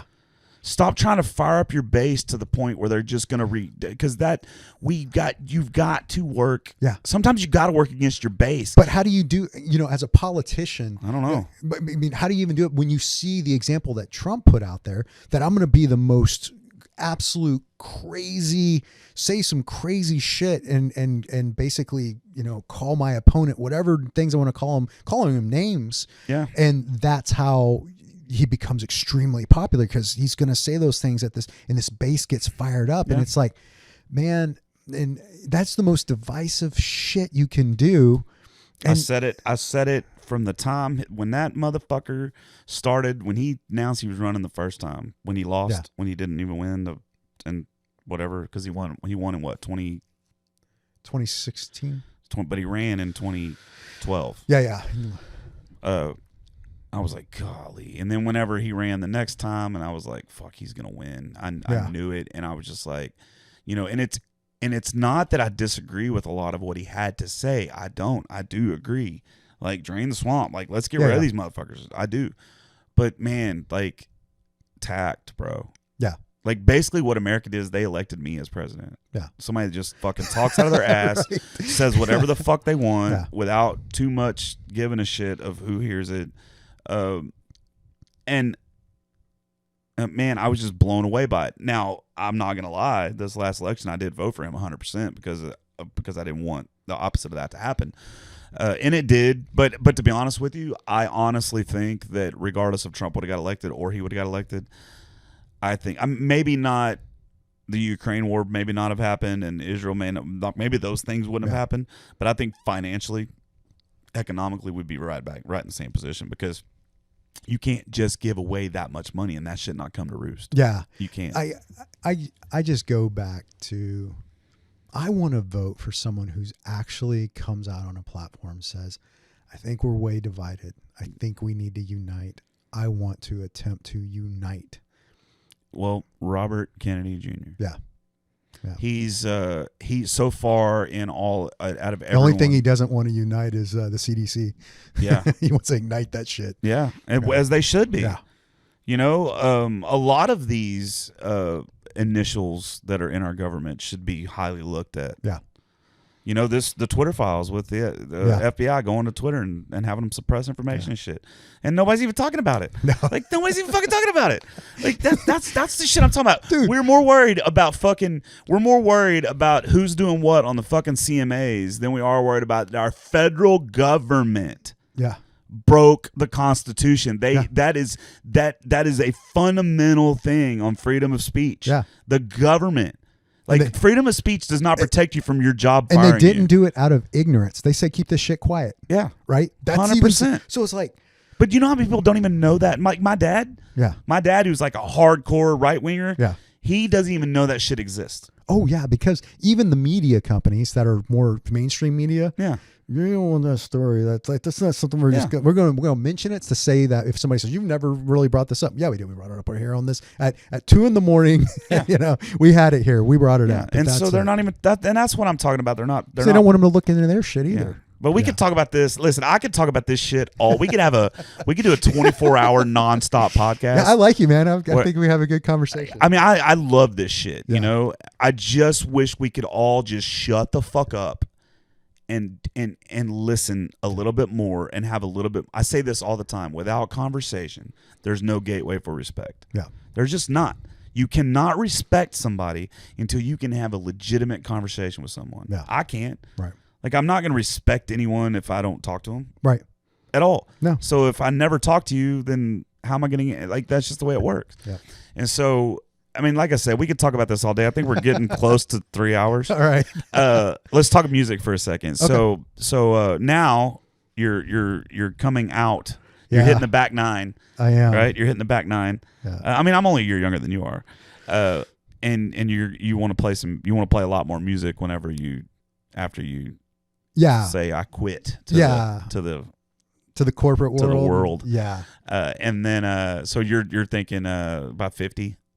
Yeah, I'll be about 50. That's what my bass player did. He just retired from AT&T after 26 years. Oh, perfect. Yeah, that's kind of he did the same thing. He went to the Navy, I think Navy, Air Force, one of those. He went to He went to one of the lesser branches. Yeah. I'm just kidding. I love you, Philip. I'm totally joking. He knows how I feel. He went to one of those branches and then went right into AT&T, Southwestern Bell. Yeah. And then, you know, it's similar thing with me. It was perfect timing, and I was kind of going to. I'm jealous. Yeah, it's the reverse way of doing it, right? But I'm also jealous of of what you do, because I think there's a huge part of me that goes, now that I know what I know about, was I able to actually teach myself how to be the lead guy, right? And I was, instead of the drummer and stuff like that. Yeah.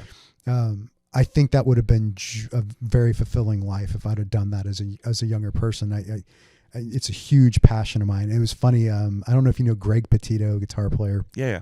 Yeah. So he's very close friend of mine. He was in my band back in the day. I was the drummer for, and I called him up and I said, man, I'm starting to learn how to play guitar and stuff. I might need some help from you or whatever. And he's joking. He says, I assume you have the right hand down. I said, 100%. That thing's, it's pretty easy. It's the left. I'm trying to figure out all this other stuff. And he goes, man, I've worked, the thing that encouraged me is something he said, I've worked with a lot of people. I mean, he's played for Barbra Streisand, crap like that. And he goes, I've worked with a lot of people.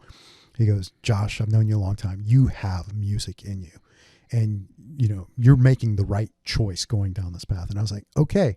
Like when he told me that, I'm like, all right, I'm going to give this a real shot. And so I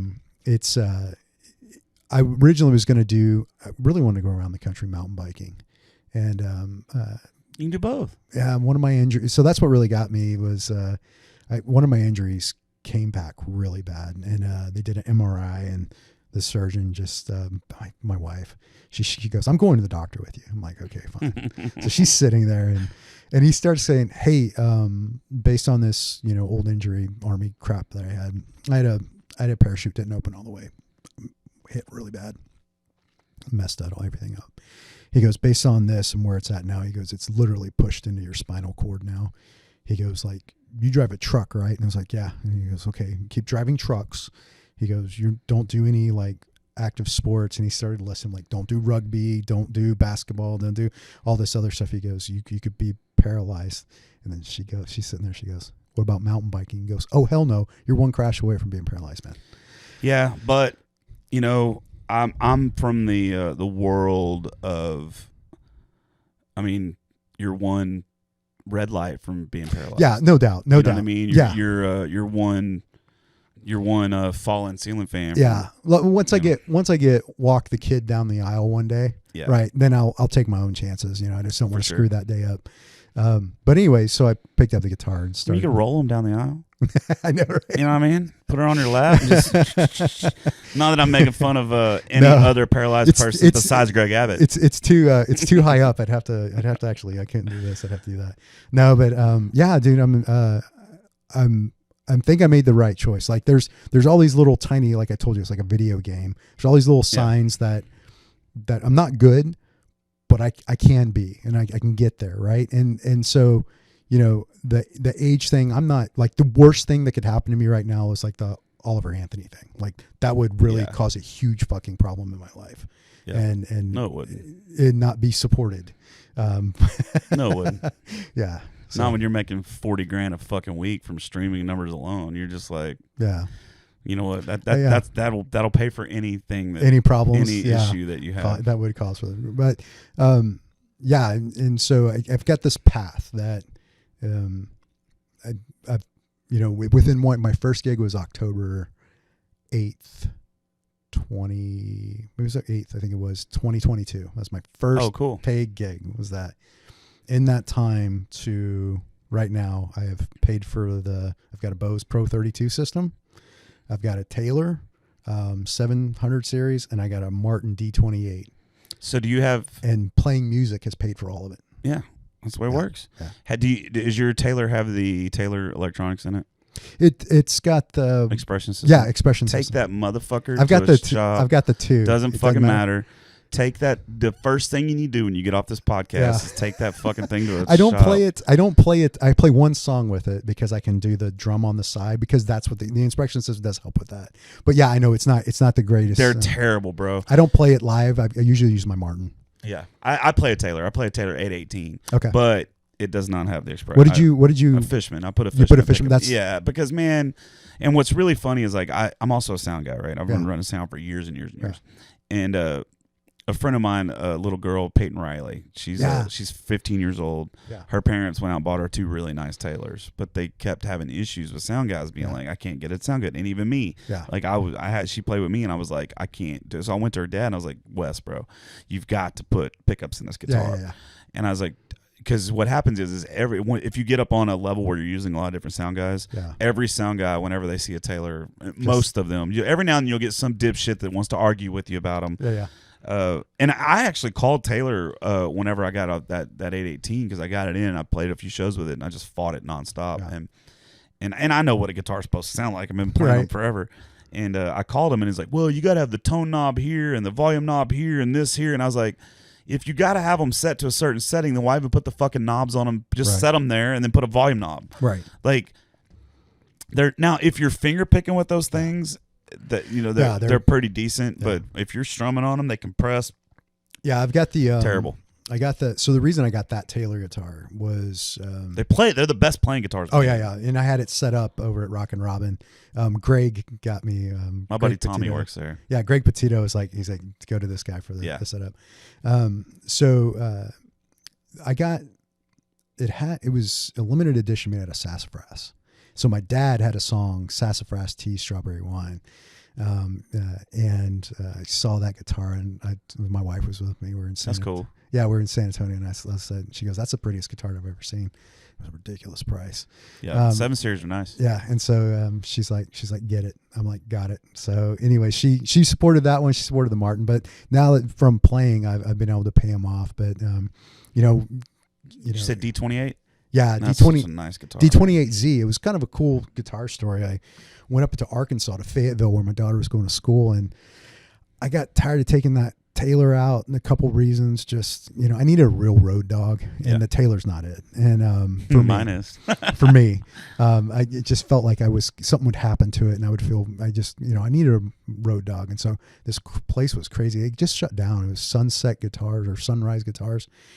I played, I'm not kidding you, I played 11 to 15 different D28 variants, and I just really couldn't find what I was looking for. And the guy goes, it's almost like that old Guy Clark song, "This Guitar's Been Waiting for You." Yeah. He goes to the back and he goes, "I got this in just a week ago. It's a D28Z." And he was explaining the whole Z thing. He's just basically, it does not meet the exact specs, whether it be a pickup or something in there. He goes, this one just has a little bit different tone, but not so different that they crushed it, right? And so they sent it out to us, and I played it, and I was like, that's the one. That you got the runt. I got it. Yeah, I love it, and love that, man. Yeah, so that's my absolute road dog, and play with that. But it's kind of weird. I never thought. I always ask them like what am I chasing? Like, what am I doing? Like, it's such a weird thing for me to go, like, you do all this stuff and you're like, why am I doing this? And I get this. I get those doubts sometimes when I'm, it's weird. And then I get up there and I do it and the doubts go away. But it's like, there's those feelings like, you're a guy that puts on a coat and a tie and goes to work and all this other stuff. And now this is kind of what you're looking to do. And this is what you want to do in the future. And then I think, like what I said earlier, I'm also doing this a lot to honor, my dad. I grew up, there's a couple reasons. I can go to any Willie show and get backstage and hang out. 2 reasons. One is my dad. The other is that the sound guy was my old roommate, and we were best friends forever. That's his sound guy. When Jerry Jeff was alive, Jerry Jeff used to sleep on my couch as a kid, especially when he was having problems with the wife. And so I grew up around, very, very adjacent to all that stuff, but I was also rebelled against it and like, to be, to get kind of against that. And I think, and you got all these stories. Yeah. I mean, just think about, you have so much, you've lived such adventurous life. You know what I mean? You got all these stories, and I'm pretty sure that in these medevac situations, you've met tons of soldiers and that have their story. And I just, to me, that's what music's about. It's about telling a story, and you have all of these stories. And listen, good or bad, and music is so relative. You know what I mean? And like, don't ever. I don't know. I don't ever say anybody sucks. They're either a shitty person or they're not. Right. You know what I mean? And my girlfriend, she's actually a really good singer. And so, but she's so scared of it, and she has no confidence. And I'm trying to work with her too about, just, put it out there. Right. And that's what you should do too, man. Just keep on doing it. And, I think the one where people get really fucked up when it comes to music is expectations. Yeah. Because they have these expectations that I'm going to pick up this instrument and I'm going to learn how to do this, or I'm going to learn how to do that, or I'm going to start singing, I'm going to learn how to do this, I'm going to learn how to do that, or I can do this, or I can do that. When really, man, like, you have what you have. Yeah. And so you learn how to play with what you have. You learn how to sing with what you have. You learn, that's why people. And I'm trying to take my time on it too, because Definitely. I have time. Me too. on 45 this. fucking years. Yeah, right. I'm just taking my time getting noticed. It was funny. I went to this. The first time I heard your name was I went to an open mic to play, and these patrons that were there, I guess they were digging what I was doing or whatever, and they came up to me. I'd only been doing it like 6 months or whatever, but I'm obsessive, right? And so anyways, they come up to me and they go, "Hey, we know this guy named Josh that does recordings and all this other stuff. And I was like, okay. And they go, you really should record your stuff and put it on, because I was only doing my originals then or whatever like that. Yeah. And like, because they're asking if I had a Spotify site. I was like, no, man, I don't know what my sound is yet and whatever. So anyways, I looked the guy up. Ends up, it's like, he lives right Josh around. Walker. Yeah, he lives right around here. Yeah. Went over to his house, played some songs for him. He's like, yeah, we should, whatever. And I was just like, I'm not ready. I don't know what I want my sound to be is. And I just know the first thing I put out there, that's going to be what my sound is potentially. Right. Yeah. And I just need to, I need to take my but time it can with that. change. Yeah. It can change. I mean, I've definitely evolved over the years in my sound. I mean, even that Wishing Well record I released in 2020 versus what I'm releasing now is different. I think I'm going to do another record more like the Wishing Well record. But I really like that one. Man, I just do it. You just do I it. know. Don't worry. Don't worry so much about what the audience is. Don't worry about what the sound is. Write a song, right? Right. Write a song, and then let that song take on the life it's going to take, regardless of what avenue it is. Right. If it's just an acoustic song with just you and the acoustic, then that's what it is. If it's a 10-piece band behind it, that's what it is. I mean, it just, you can obsess about it. Yeah. But here's the deal, right? The odds are you're going to get zero success out of it. Right. And that's just me being real. That's me being for everybody. Right. I work my ass off. I see you've heard my stuff. No. No, I'm just messing with you. I'm just saying, like I work my ass off. I've been working my tail off in this industry, and I have very little movement. Right. You know what I mean? I'm definitely more than a lot, but sure. not anywhere near where But you're doing it for a living. Right. I am. But it's like, you just have to do it. You just have to do, and you have to have no expectations. Don't expect that you're going to play theaters. Don't expect that you're going to play, for a country crowd. Just don't do that. Just where you're at in your career right now. Yeah. Just write music, write as much as you can, and learn as many covers as you can. Yeah. Only reason I say that because it just helps you become a better writer. 100%. And then work on your stage more than worried so much about recording or any of that. You should definitely get some stuff recorded, but more than that, worry about your stagecraft. Yeah. That is single-handedly the most important thing you can do. Work on crowd interaction. Yep. Work on. I mean, you're a public speaker, so you obviously probably have that down. That's the one thing I can say that I brought to the. Yeah. I brought. Now that being said, my for some reason I don't know why. So I used to be scared like the first 3 songs. Then it went to I'm just not as sharp the first 3 songs. Which is fine, but after I get to there's that moment where you're flowing with the crowd, especially when you get the crowd into it. Yeah. And then I might as well be giving a presentation because I know what I'm going to say. I know the next thing. I know how we're going to feel and how we're all going to ride on this together. So that's the one thing that I'm not a pussy. I'm going to go up there. I'm going to do the performance, right? Yeah, and that's all it's about. You just got to do it. You got to do it. Take pride in what you do. Do what you say. I mean, obviously, you wouldn't have the career you've had if you weren't like a person of integrity. I mean, minus the government stint. No, I was a recruit. I was a recruiter for like this much time. My wife tells me there's 2 things I'm going to hell for. I'm going to hell for being a recruiter for ROTC because I didn't have my OBC class yet. So I was a recruiter during that time. She says, you're going to hell for that. And you're going to hell for giving vaccine to 5 million people. She goes, you don't even know what was in that shit. I'm like, I would say you're probably all right for the vaccine thing, but the recruiter deal, I don't know, man. Those motherfuckers do some shady shit, bro. Oh, God. It was good times. It was literally 3 months, man. It's 3 months. I just needed a place to sit. I remember whenever I went down, we're going to get out of here in just a second, but I remember when I went down to my recruiter, I walked in and I was like, hey, I want to go right now. I want to go. It was in Humble. I said, I want to go infantry. Yeah. And with possible airborne, like reservation. That's what they called it. And he's like, well, how do you know that's what you want to do? I was like, because that's what I fucking want to do. He had a quota for artillery guys. Yeah, and he's like, okay, well, first step, you got to go down. You got to go to MEPS. You got to take the ASVAB test. Blah blah blah blah. I was like, all right, cool. So I went down to MEPS, took the ASVAB test, came back. The scores came in. He goes, well, man, you can't go infantry. I'm like, why not? He goes, Too smart. It's like, you can have any fucking job in the military. Why would? And I was like, you don't understand. Like, that's what I want to do. Yeah. And so he reluctantly did, but then he made me fill out this questionnaire, right? And I just filled it out honestly. Yeah. Yes, I have broken this. Yes. And then I Yeah. went back to him. He goes, dude, you got it. I can't tell you what to go back and How did you change. answer the drugs? Have you ever done drugs? First time I said yes. Did you really? Yeah. Quit doing that. Yeah. And then he goes, well, I can't tell you what to answer different, but you got to change some of these answers or they're not going to accept you. Yeah. And I was like, red flag number one.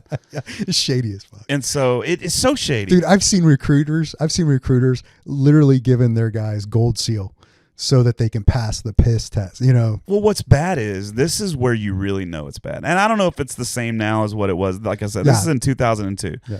So then I get to Fort Sill, right? And then I hurt myself. And then I'm in out processing. Yeah.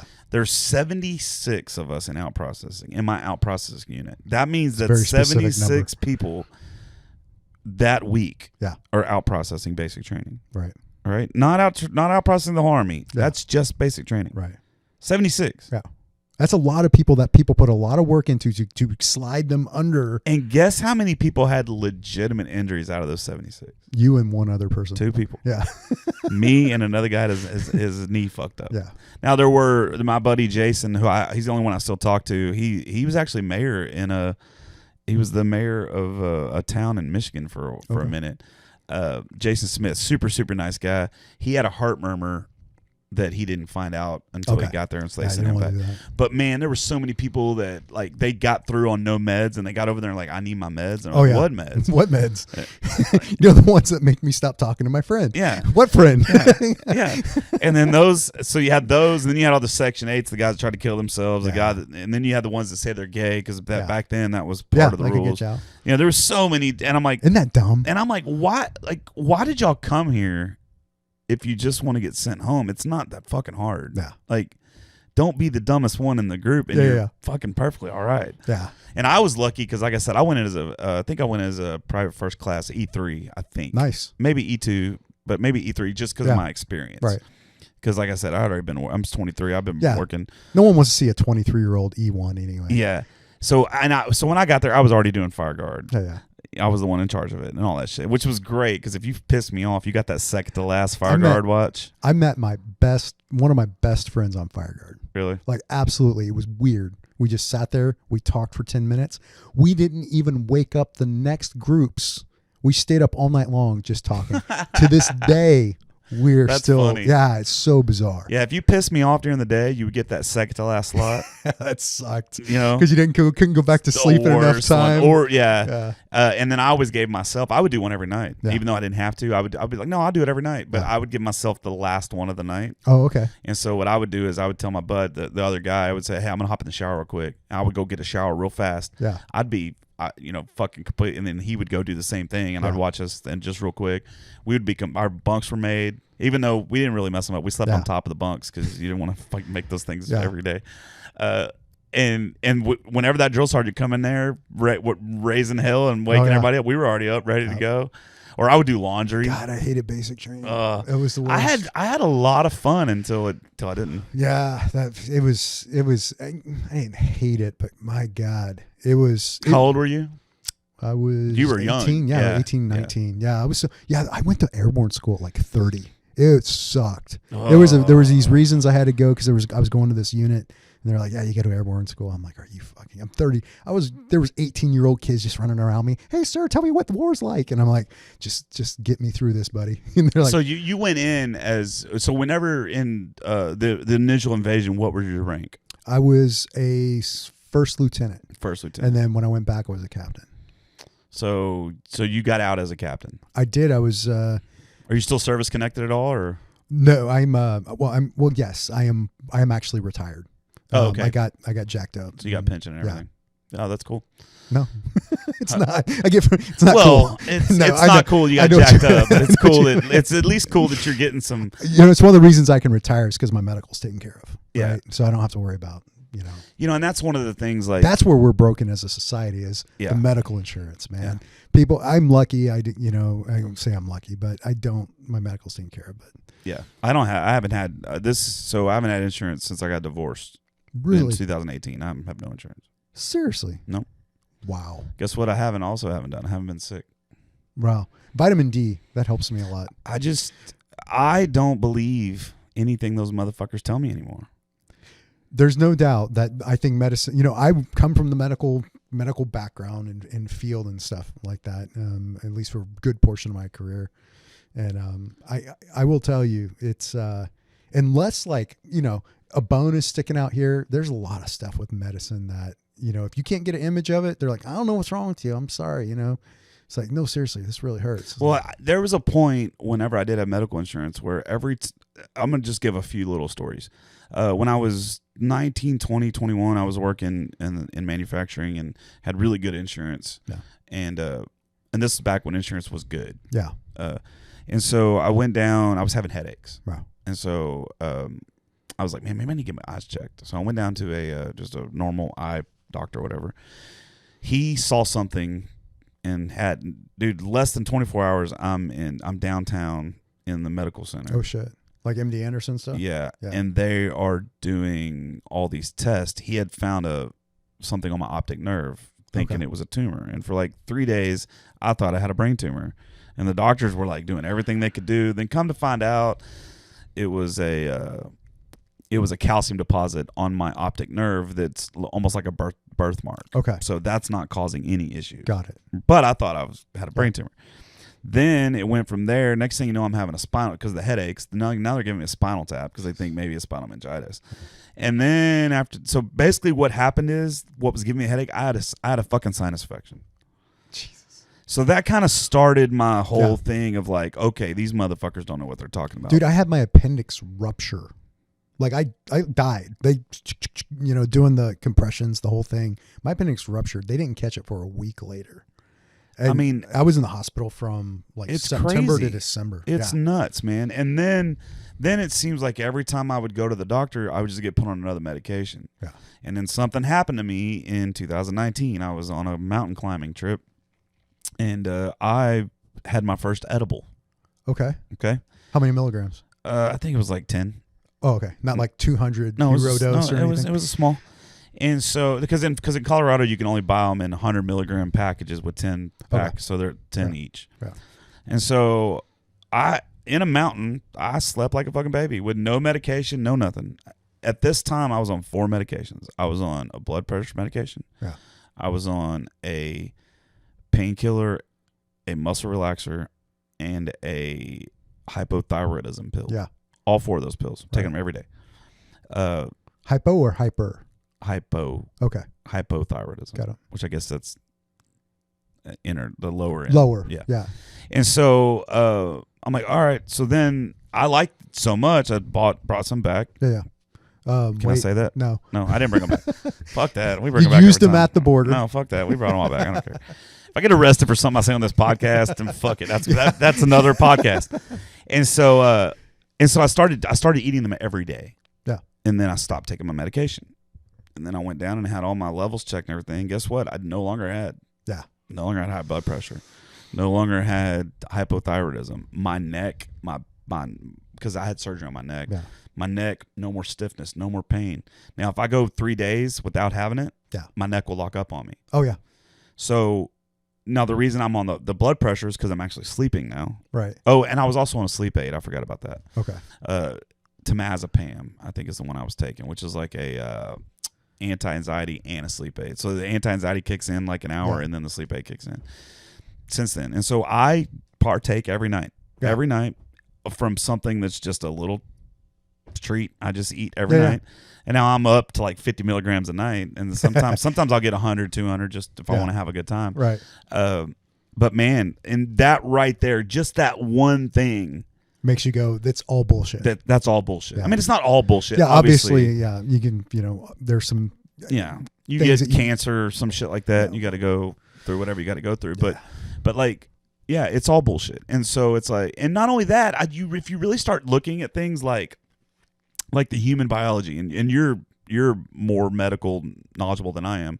But like things like if we're all so the same that you can just give someone a generic fucking shot and it's going to cure them, right? Or you're going to do everything this way, then why is it that some people have fucking peanut allergies? Yeah. Why is it that some people are allergic to poison ivy and some people aren't? Right. Like, why, if we're all the same, why does some people's dick stop working at 40 and some people's dick still works at 90? Like, all of these things, if we're all the same, how are you coming up with these? Yeah. These shouldn't they be compounds that are based off of your, right. No, that doesn't sell. You can't mass produce and get an entire population addicted to something, fuck. Yeah. I remember I was at Fort Sam. It was, I was after I'd been hurt, and I was at Fort Sam as a captain's career course instructor. I was basically getting captains ready to take command or be a staff officer or whatever. And so, I remember like we used to call 800 milligram Motrin Ranger candy. Well, that shit had switched, and 10-325s were the new Percocets were the new Ranger candy. And I remember very strongly driving to Fort Sam, Houston, and realizing I left my meds back at the house, and turning my car around to go get my meds back at the house. And I was like 20 minutes into this drive. And I pulled my car over and I go, oh shit, I have a like, I think I saw my mom go down this path, and, don't have an autopsy report. Pretty sure she died of opioids. Right. Just is what it is. And I was like, all right, that's enough of that stuff. So I'm very careful. Yeah. I don't take any of that stuff. And they got an entire nation fucking hooked. Yeah, and our government barely an apology, and our government had a lot to do with it. Yep, barely an apology. Yeah. It's like, hey, we can be exempt from actually getting prosecuted on this, right? No, you shouldn't. It's crazy, man. Yeah. And I just what the first thing they do, the first step is to demonize something. Yeah.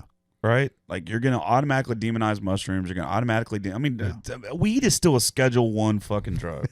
Like cocaine's not even a Schedule I drug, I don't think. Oh yeah, it is. No, I don't think so. No? I don't think so. There's one of the drugs, cocaine, meth, heroin. There's one of those that's not a Schedule I drug. Probably, and I would assume meth. And weed is. I would assume meth is not, maybe. Because it's just a compound of crazy shit. Well, I don't know. All I know is that it's changed my life for the better. Yeah. And I'm glad you found that. Yeah, man. and I try to preach it to, and it's not for everybody, but I try to preach it to everybody. If just try it. Like try it. I got a lot of friends that are extraordinarily better off with it, especially some of the veterans, stuff like that. Especially the mushrooms, man. The mushrooms, dude, it's doing so many great things for people. And then you got some people who I don't like it when it becomes like that's just if they're waking up and that's like what they have to. I'm like, yeah, go to fucking work first. Oh, dude, go do your job. I know exactly what you're talking about on that one too. My girlfriend gets on to me sometimes because I talk about drugs a lot on this podcast. But man, like I really think that those two, like I'm not a guy I'm not doing shrooms. Yeah, fucking all the time. It's like where would you have the time for that? A few times a year, I like to go on a little trip. Yeah, I'm going to disappear for 14 hours. Like, where do you find that fucking time? Yeah, it's like and as far as the weed goes, I don't partake in public very often. I mean, every now and then I'll go to a music festival and I'll get a little high and I'll have a good time. But for the most part, I just use it at night. You're at home. It's bedtime, and that's it. And so, but it's. I don't know, man. I can go on for days about this shit. It just agitates me because of where we are. But the good news is no matter what happens, as long as I can sing and I can play my guitar, I will always have the ability to survive. Yeah. Let's say that EMP hits. My dad taught me how to dig a hole one time in the backyard. I'll never forget this. He goes, no matter what happens, you'll always have a job. Yeah. Know how to dig But like, let's say the EMP happens, right? Yeah. Dude, are you telling me that I couldn't go from town to town to town and just play some guitar and they're going to feed me? As long as you got all these left, right? Yeah, and they'll feed me. Like, Or they'll eat you. Or they'll eat, and then I don't have to worry about it. Yeah, right. You know what I mean? That's the way I look at it. But hey, let's get out of here. Let's put a cork in this one. right. I would definitely probably like to have you back out. Oh, cool. If you would, Yeah, because man, absolutely. like there's so many more things I want to talk to you about. This has been, I've had a lot of cool people, but this is one of the cool. This is the kind of, I want to get more people like this that are, have much more broad experiences. And not just musicians, you know. Yeah. I have a couple stand-up comedians. I'm gonna get Chad Prather on here. He's gonna come on. That's awesome. And Wesley Doolittle is a friend of mine. He's running for Montgomery County Sheriff Oh, wow. right now, and he's a former Texas Ranger. Which party is he on? He's a Republican. He's a Republican? Yeah. Okay. And so I'm definitely voting for him, but I really want to get him on the podcast. I need to ask him if that's Isn't that something crazy. he's willing Our to do. a sheriff has to have a party. Isn't that fucking crazy? That's a problem. Yeah. A Well, sh- the only reason that I know we're wrapping it up. I'm just- stupid fucking child of a Harris County judge got elected is because Beto O'Rourke was running that year, and there was a lot of people that voted straight ticket Democrats. Yeah. in here, or she would have never. What explains the second time? that? Because she's cute, maybe. Is she cute? I don't even know. Yeah, I mean, I worked directly for her towards the end. Like, she was in charge of the disaster because she's a county judge. I mean, is she as dumb as she comes across? No, she's extremely intelligent.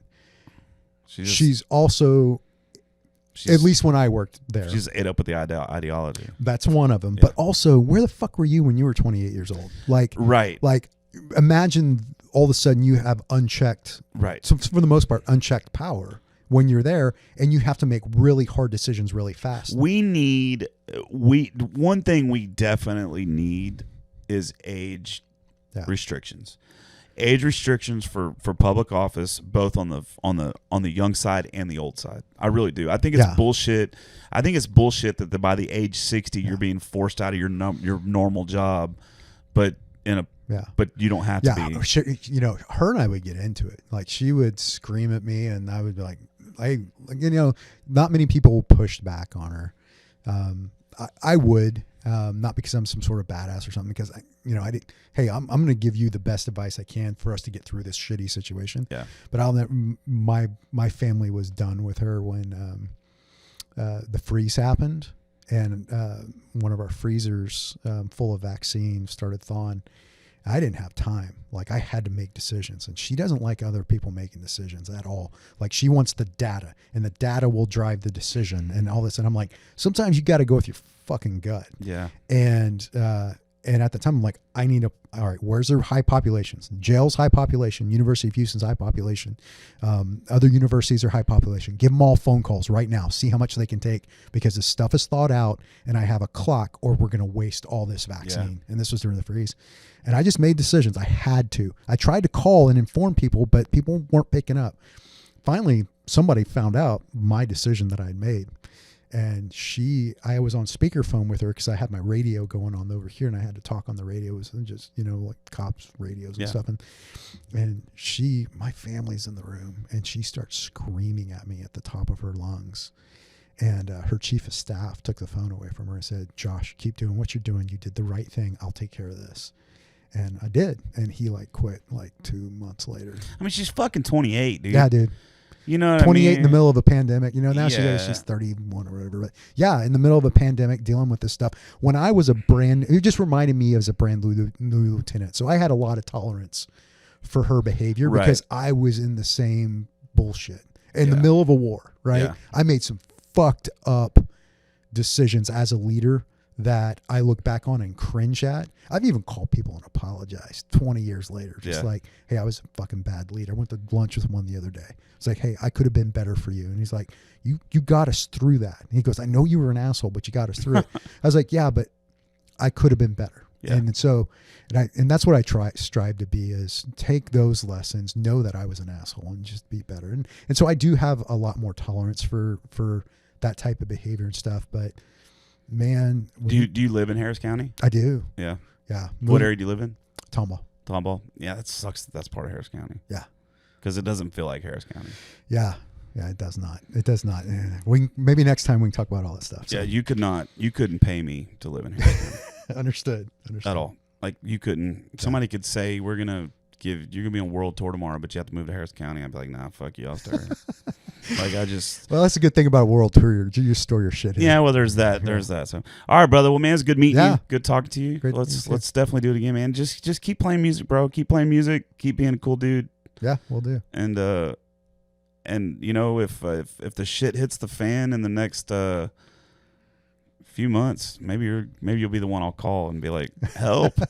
or I told you so, asshole. You optimistic dick. First place I'm going is my brother's house, hands down. I mean, he's got a fucking, you know, he's prepared. Let's just put it that way. I live next to Hooks on purpose. Yeah. Hooks Army. Hooks. Oh, okay. Hooks Airfield. I live next to that on purpose. Yeah. So. All right, brother. Well, good talking to you, man. Let's get out of here. You too. Later. Don't be butthole. Yep.